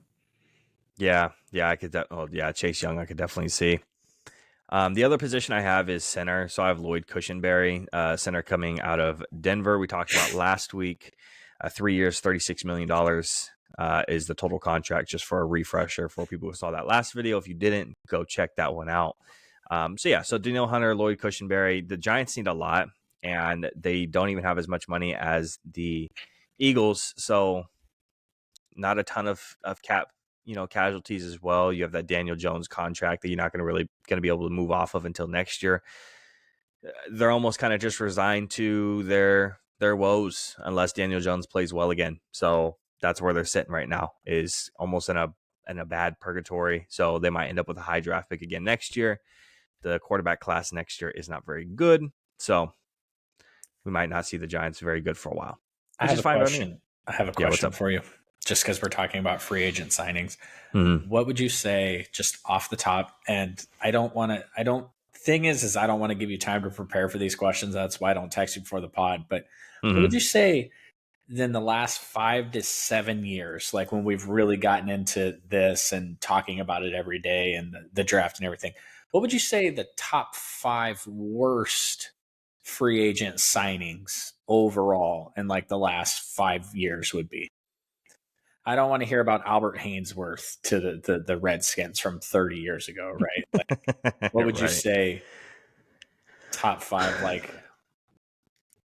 Worst. we mentioned one of them today, but he's not even on the team he signed the contract with anymore. J.C. Jackson, the deal he signed with the Chargers, Oh yeah. has to be. Kenny Galladay. That has to be up there too. That one's pretty bad. Who got paid? I feel like a lot of wide receivers end up getting paid and they don't perform. Yeah, and I don't want to put the Deshaun Watson thing on here because he was sign and trade kind of, but Right. Yeah. Off the top, off the top is kind of hard. I can't think of a whole lot. Oh, there we go. Okay. Camera went out for just a split second. Yeah, off the top of my head, Kenny Galladay comes to first very mind, like just immediately front of my mind. So I I didn't can't really. even think about Kenny Galladay. So what made you think, like, what brought you, like, what stakes out in your mind for that to be one of them? I think seeing it, we play the Giants twice a year, so, and I was a Kenny Galladay guy when he was playing well for, the Lions, and then he goes over to someone like, the Giants, and he sucks. Not just sucks, like he sucks, like one of the worst receivers in the league sucks. That's what kind of stands out to me. I did some Outside of that, research. I did some research on this before like we started, just because if you struggled a little bit, I wanted to throw some out there. But even damn, I I just didn't saw see. Le'Veon Bell. Yeah. Yeah, that one's bad. The Le'Veon Bell contract's pretty bad too. What about the $88 million the Jaguars gave to Nick Foles? Oh, yeah, that's right. I mean, Damn. this was a long time ago. So obviously, I said the last 5 to 7 years, but Yeah. The Seahawks and the money they gave to Matt Flynn. But that Mm-hmm. reminded me of the carousel of these teams that were like Brock Osweiler is an amazing NFL quarterback. Like three Dude, different that was teams tried to sign crazy. this dude. Yep. There was a running back legend for the Cowboys that went and signed with the Eagles, and his career Yep. went to shit after that. Yep. DeMarco. Yeah, absolutely. Yeah, I was real disappointed when he left, and then he ended up not playing well, and then he ended up randomly revitalizing his career in Tennessee, and then Derrick Henry took over. Yep. So yeah, no, I remember that one really well too. Absolutely. And then, of course, the Eagles also did Namdi, but I think that was obviously more scheme than anything. Trying to make a Yeah. man corner play zone just doesn't work out. Yeah. No, I agree. But yeah, I mean, I think Nick Foles takes the cake. I mean, they gave that dude $88 million. Oh man, and it's funny because it's like a guy like Kirk Cousins is going to be in that range too, but it's Kirk Cousins. It's a little bit different, So it's, just to put it in perspective, for the people watching. Moving on to our last team, the forgotten about Washington Commanders. I totally hijacked this segment. I thought we were done. I forgot about the fucking Commanders. That's why I bring that up. And I love the Commanders. I'm an Adam Peters guy, but they're just so obscure and worthless. I totally forgot about them. Oh Cut man, cut candidate for the Washington Commanders. Anybody and everybody. yeah, I had a hard time with the cut candidate personally. Real quick, $61 million in effective cap space, most in the league. Cut candidate had a really hard time because they all kind of just suck, and it's either not making a lot of money or you're kind of just forgettable and you weren't on my radar. That's kind of where I hit with the cut candidates. Biggest resign has to be, I think, Kendall Fuller. We talked about earlier. He was the only bright spot on that defense, on that team, really, for the most part. One just quick refresh of viewers' minds: 3 years, $42 million is the total contract. First year cap hit, $5.5 million. So I think that's a place that you go. Logan Thomas makes $8 million next year, and he's 33 years old. So I think the Commanders could go ahead and let him go and save themselves their $8 million. Yeah, and it's hard with a team. It's hard with a team like this too, where you talk about what's your biggest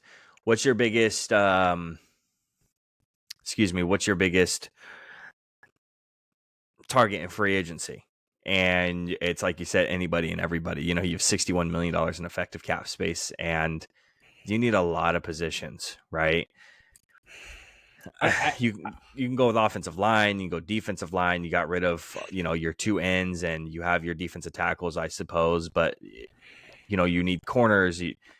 A re-signed guy that we forgot about too is Cam Curl, I believe is also a free agent, so he could be re-signed as well. I think they'd be so much smarter to bring back Cameron Curl, because if Kendall Fuller is smart, he's not re-signing with the Commanders. Well, Mm-hmm. I don't know why you would do that. Yeah, and they made a huge mistake drafting Emmanuel Forbes in the first round. Did not have a first round grade on him. Super undersized, and I was just listening to something today, and they brought up how it was like Micah and it was AJ Brown on a podcast with this other guy, and they literally laughed at the Emmanuel Forbes draft pick because they get AJ Brown was laughing because he gets to play against like the smallest, lightest corner in the draft, drafted in the first round in NFL history, twice a year. So he's excited about it. So yeah, not a great draft pick, but yeah, they got a lot to work on. Luckily they have the cap space for it, and they have the draft capital for it. So they're going to need a lot of work at the end of the day. With these last place teams like Washington and New England, what do you need? You need everything. That's kind of what it comes down to. You need quarterback. You're probably going to address it in the draft. Luckily, at least Washington has some weapons at wide receiver, Jahan Dotson, Terry McLaurin, but you can add everywhere at the end of the day. Yeah, I mean, free agency for them might be a good place for them to go get another wide receiver also, just because you're losing Curtis Samuel. I don't think you bring him back, and you just want to, if you are Yeah. going to cut the tight end, you just want to. I think every team that's taking a quarterback this year needs to look at what happened in Carolina and realize that you need to surround your young QB with as much as possible for Yep. his confidence. Give him somebody to throw the football to, because what happened this year with Bryce Young was it was all bad everywhere. Yeah, and then now Bryce is developing bad habits. He's staying in the pocket and rolling out faster, or excuse me, he's rolling out faster than he ever has. He's throwing away faster than he ever has. He's afraid to get hit now. I mean, just it's bad, man. Yeah, you're absolutely right. Anything else to wrap up this free agency portion, or you want to move on? No, I think it's an important free agency for the Commanders. I think it's huge for them with the money they have, and taking a young quarterback who, we're going to do this thing with May, where if in 3 or 4 years he's out playing Caleb, I don't think that anyone's really going to be surprised. You just can't go with him over Caleb at this point. You got to surround him with everything, because he's got to play that Cowboys defense twice a year, and you got to play the NFC, and it's not going to be an easy path for him. So they need to surround him with as much talent as possible to help him succeed. Yeah, for sure. Well, moving on to our last segment of the podcast. It is part 2 of Deal or No Deal. It's been I think over a month since we did our last Deal or No Deal. I have a bunch of Deal or No Deals. A couple more be a little bit quicker than others. I have like one outrageous from left field one that I saw. I was like, man, I got to throw this one in here because I think that would be really funny to bring up. A couple of left field ones. First one, I have DeForest Buckner going to the Cincinnati Bengals. Trade compensation would be a second round pick. Now, if some people are wondering why you do that, Colts side, final year of the contract for the Colts for DeForest Buckner. And then on the other side for the Bengals, why would you trade for DeForest? You had one of the worst run defense in the league. So, and DeForest Buckner is one of the best. Your contract acquired is your only 1 year, $19.2 million. So you'd have to take that into consideration when trading for him. So again, DeForest Buckner to the Cincinnati Bengals, giving up your 2024 second round pick, which is number 49 overall. Deal or no deal on this one? I mean, I think the Cincinnati Bengals are ready to compete. They were ready to compete this year. Obviously, Joey B had his injury problems this year, which knocked him out of playoff contention. I think that's a good deal for them. DeForest Buckner's a stud. You're not locked into anything long term, and you're not going to replace the production you can get out of DeForest Buckner with a second round pick. So I actually like that idea. I think it's almost certain the Colts are going to try to move on from him in the offseason, just because he makes so much money, and it just is. That's the type of player that you add when you're trying to get to the top, when you're trying to climb the mountain. You're up there base camp at 1,000,000 feet, and you just need one more thing to put you over the top. That's the type of move that adding a player like DeForest Buckner is. So I actually like it for a couple of different teams, especially for a second. So I would pull the trigger on that. Yeah, I agree. You see a team like the Chiefs where they give up Tyreek Hill and re-sign Chris Jones, and they get 2 Super Bowls out of it. You're hoping for. You okay? I have no memory of that. That's weird. Oh, okay. When they won 2 Super Bowls? When? Yeah, I know, it's weird. You were in a coma for a little while, and sorry, dude. It's been a devastating couple of years for you. So I think it makes sense for the Bengals. They want to replicate something similar to that. You let go of a guy like T. Higgins. You give a job compensation for a superstar in DeForest. I also agree. I think it makes sense. Especially if you can get a second for T. Higgins. I mean, if you're just swapping a contract that you have to pay T. Higgins to bring in DeForest Buckner, let's go. Yeah, for sure. Now this one's had a little bit of whispers. One side saying he wants out, the other side saying no, I never said that. Edge rusher Hassan Reddick going to the Houston Texans. Trade compensation. It's a second round pick. This one is number 59 though, so this one's a little bit further down the board, closer to the end of the second round. The contract requires just a 1 year, $15.5 million contract. So you're kind of, if you're the Texans, you're looking at this as I'm going with Hassan Reddick and I'm making this trade on a 1 year, or I'm re-signing Grenard. You're making that decision. Am I re-signing Grenard, or am I going with a trade like this? Who's going to give me the bigger production for at least next year? So deal or no deal for this one. For where the Texans are with their team and what they're building towards and what they're trying to accomplish next season, I'm going to go with a no deal on this one. I love the idea of Hassan Reddick and what he could accomplish on the Texans next year, but you're not bringing him back. You're not re-signing him after next year. And what's your goal for next year? You're not making a Super Bowl push. Obviously, if CJ Stroud grows and has an even better year next year, then the sky's the limit for them. But frankly, when you're building your team in the offseason, you're not thinking Super Bowl next season. So that's not a. I do think that the Hassan Reddick stuff, I do think that he is going to be traded. I do think that he does want to trade. I think he might have mentioned that to somebody that wasn't supposed to report it. And that's why he's kind of gone out there and been like, whoa, whoa, whoa, whoa, just to kind of like get that on the record. But, players say stuff all the time. One of my favorite things to do is I listen to a really, really good Sacramento Kings podcast, and they do this segment called The Business of Basketball. And they talk about stuff that's happened in previous years that they weren't allowed to report at the time because it was off the record, but now it's been so long they can talk about it. And some of this shit is just absolutely crazy. And so it doesn't surprise me at all that Hassan Reddick said to someone, I got to get out of here. And then they ran with the story when they weren't supposed to. And that's why he came out and was like, well, I never requested a trade, because he probably hasn't. Probably hasn't called up Howie and said, hey, get me the hell out of here. But yeah. No, I think if this was like you said, it's a 1 year. So if this was a multi-year deal, even a 2 year, I think you're closer on the deal side of it. But if it's just a 1 year, it's harder to say deal to a team that's not ready to make that Super Bowl push, which this next one we're going to talk about, an edge rusher who might help a team make that Super Bowl push because they were just in the NFC Conference Championship game.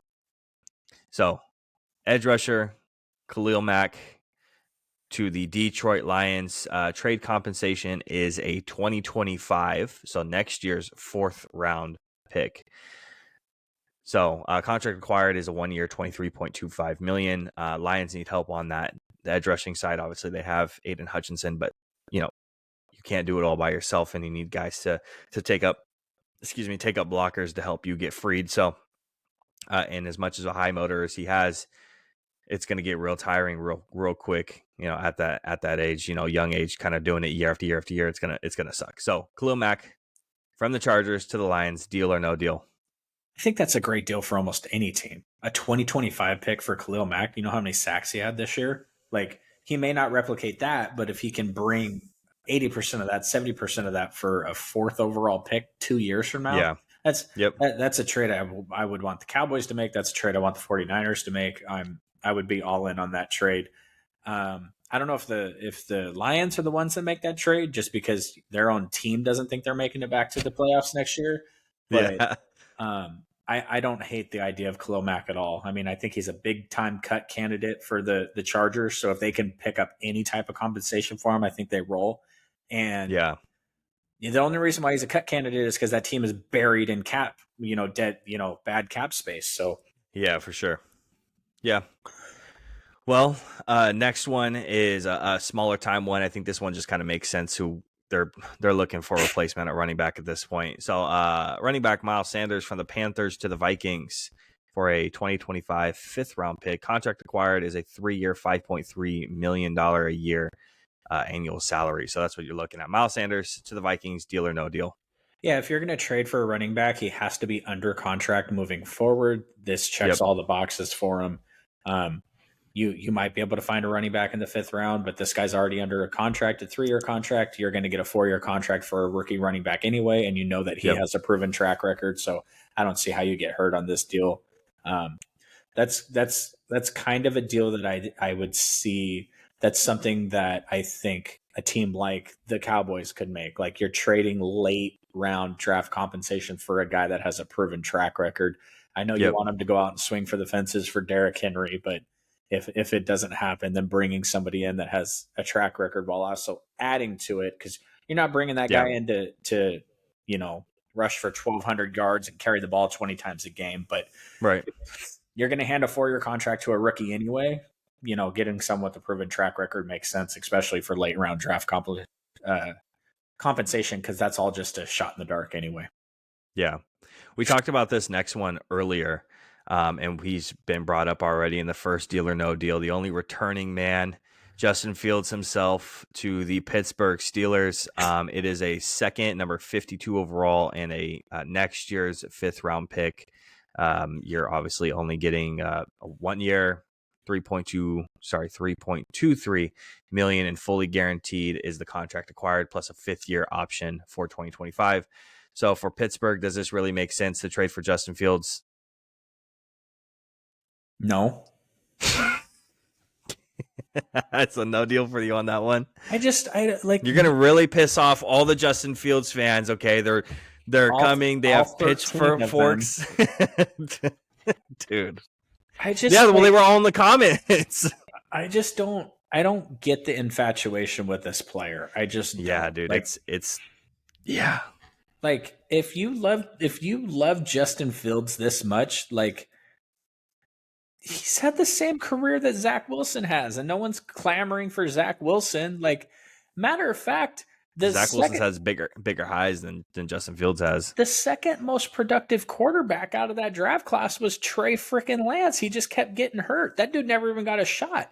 If you're going to trade a pick for a player, trade it for Trey Lance, because he still might have the talent. Like, he just got hurt. Like, that's all there is to it. Not that I'm an advocate for Trey Lance, because I don't think that he is fast enough to do what his game wants to do in the NFL. But the problem with Justin Fields is you get 1 year with him and then you have to pay him.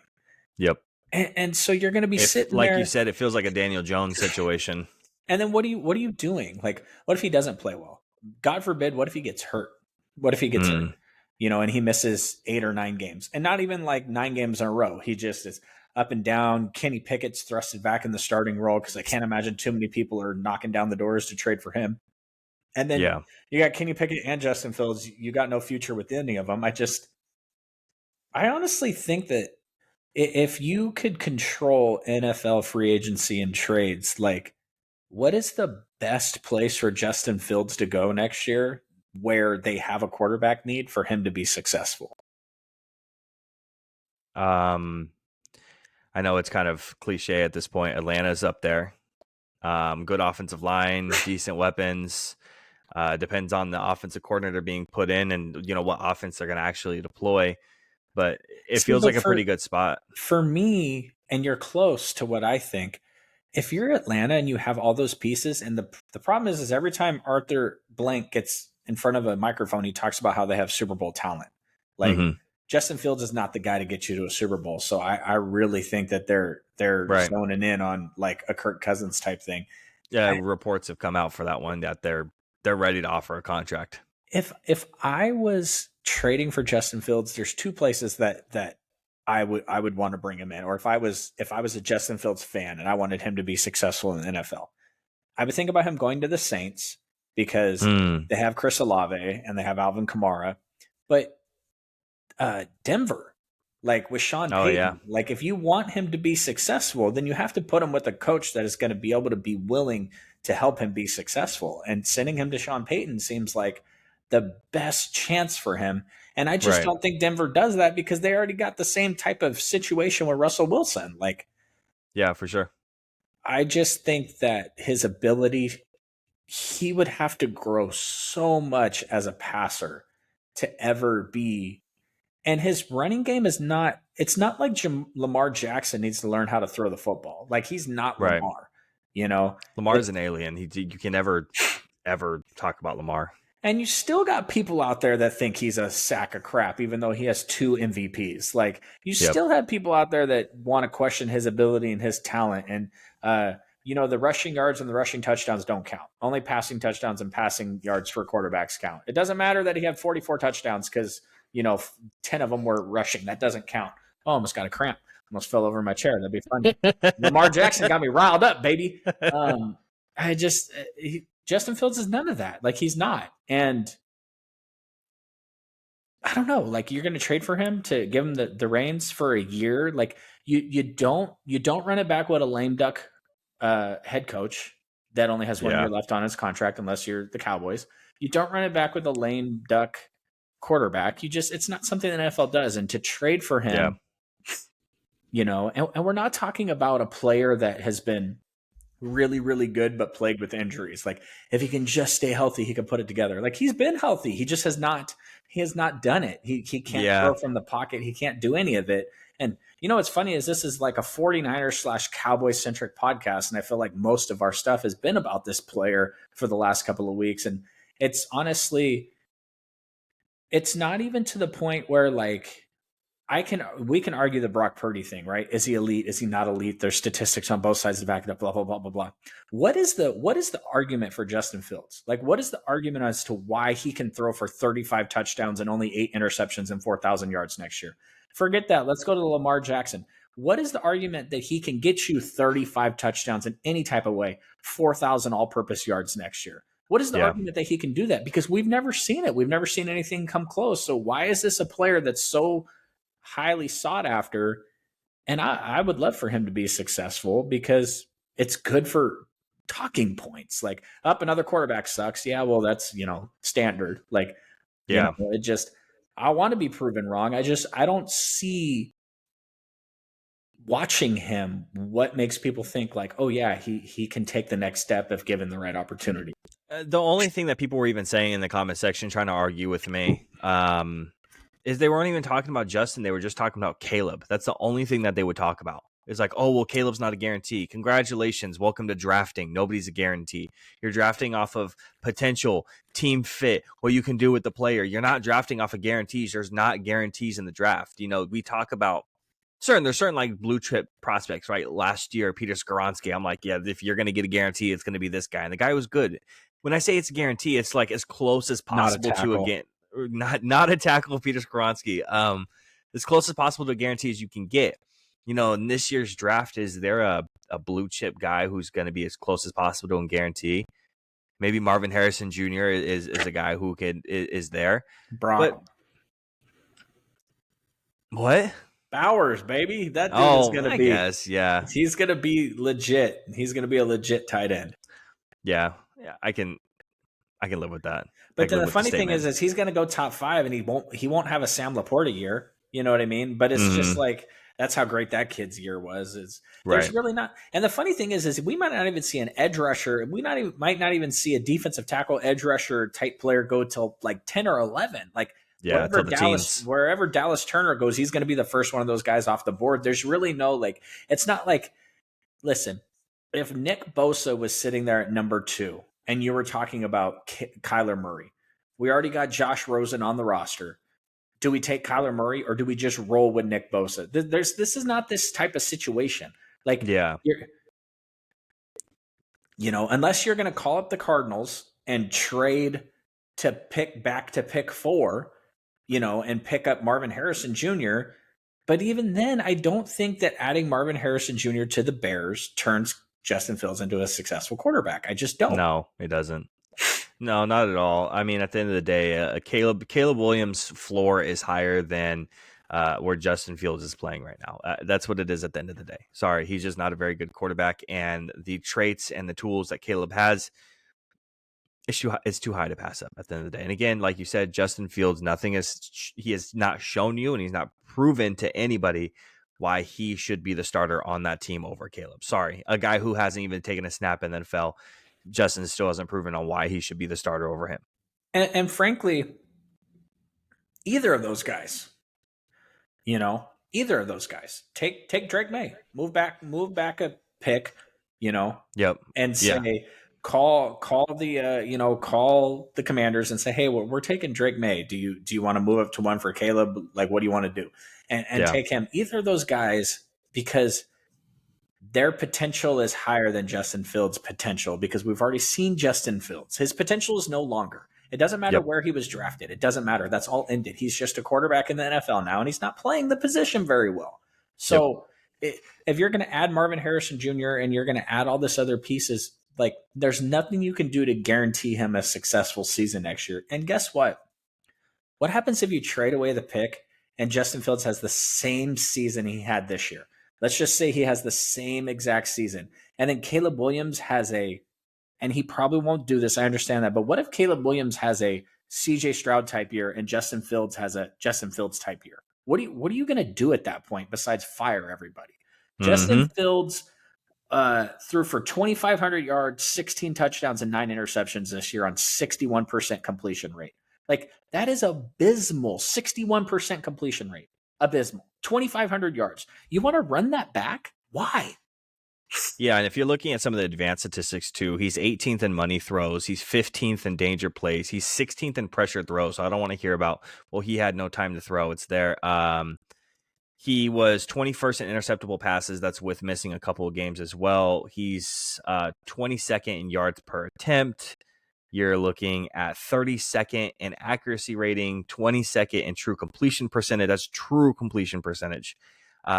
Deep ball completion percentage, 13th. Pressured, 9th. So that's his one bright spot, it looks like. Play action, 35th. Red zone, 17th. So clean pocket is 32nd. When we talk about you can't play from the pocket, you're looking at 32nd. And to the dude who literally tried to tell me that most quarterbacks are terrible pocket passers, and then you name off Patrick Mahomes, you're an idiot. That I shouldn't even read the rest of what you said, because it negated everything that you said. It just doesn't make any sense. True passer rating 20th. I mean, I can go on and on and on. QBR 22nd. He's just not good. At the end of the day, get over it. And that's what Justin Fields is.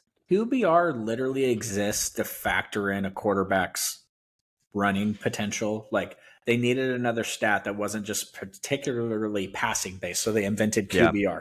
He was 22nd in QBR. Like, yeah. He got sacked 44 times. You're a mobile fucking quarterback. How are you going to be mobile getting sacked 44 times? How does that make sense? You're supposed to be mobile so you don't take sacks 44 times. Like, yep.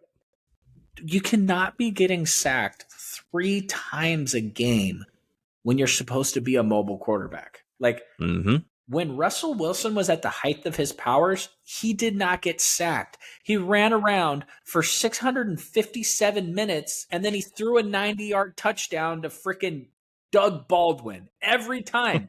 I'm pretty sure you can look up the stats, guys. They ran that play where he ran around behind the line for 105 hours and then threw a touchdown to Doug Baldwin 796 times. I'm pretty sure Russell Wilson's time to throw, because he held the ball on, was like always top 3 in the league year after year after year, because he would just hold the ball and keep running around. Yeah, and it was top 100 percentile against the 49ers, because I watched it for 103 years. Like, yeah, I'm telling you, Justin Fields doesn't have any of that. He doesn't even honestly, I would just, if I were the Bears and you don't want to take Caleb, just pick up the phone, say, hey, Arizona, let's swap picks.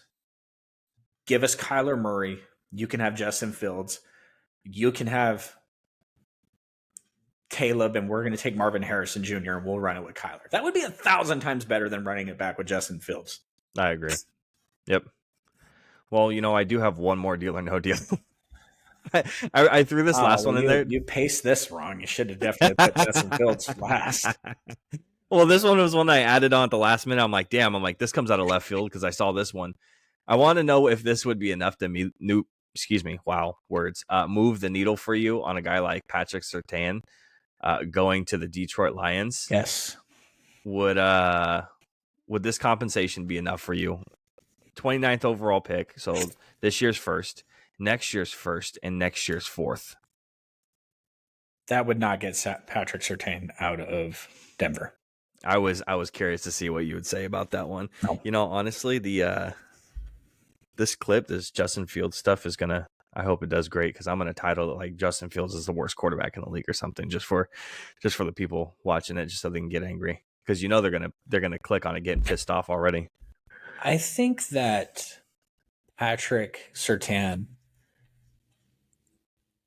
like the only team, I'm looking at my caller ID. I'm sitting in the front office in Denver, Mile High, and I'm looking at the caller ID. And the only time I'm picking up the phone is if the Bears call me. And Mm, if you call me and you're saying you can have Caleb Williams, but we want Patrick Surtain, that's the only time I am considering it because he was drafted high. He's played yeah, really, really well. I mean, is there any other young corner in the league outside of maybe Sauce? And the thing about Sauce is they don't even throw at that dude, which is not anymore. No. that's impressive in itself. But those are the two young stud corners in the league right now. Like Yep. he's going to be Jalen Ramsey for the next 12 years. Like you don't just give that up for a couple of first. Why would you trade for him? Why would you trade him for the opportunity to draft him? No, stupid. Hmm. We don't trade away DeForest Buckner to try to draft DeForest Buckner. I'm not a fan of that. I'm You not don't. You, trading you away don't. Brandon Aiyuk for the chance to draft Brandon Aiyuk. Stupid. Like I Yep. just and unless you can really move up. And honestly, you don't even get my pick. You don't get number Mm, 12 in Patrick Surtain. I'm not interested in that. You can have Patrick Surtain in next year's first, maybe, but I'm taking the pick and I'm keeping this year's pick. If yeah. because that dude's a certified stud. And realistically, that's some of the draft. That's what I'm talking about draft compensation wise. If the Bears are going to run it back with Justin Fields, because if their defense can hold every team to only 3 points, then maybe Justin Fields can score enough for the Bears to win next year. So if you got Jalen Johnson out there and you got Sertan out there and you got that defense and everything's going great out there, and the defensive line is getting 7 sacks a game because all the wide receivers are locked up, then, and frankly, when you factor in pick sixes and special teams, the Broncos might be able to score 14 to 17 points next week with Justin Fields at their quarterback. Hmm. But at that point, if your defense is that good, I feel like you could get better production just trading for Jameis Winston and letting him Right. huck the ball deep, because he'll throw for 30 touchdowns. He might also throw for 30 interceptions, but if your Yep. defense is the best in the league, who cares? 30 for 30 legend, bro. All right. Well, that is all we have for this week's episode. If you tuned in to the end, I very much appreciate that. We will be back next week talking about another free agency for another division, 2 divisions to be correct. Again, they are projections for that one guy in the comment section. We'll be back with that next week, and hopefully we get some answers on this Justin Fields stuff before that. Besides that, appreciate it, you guys. Later. Peace.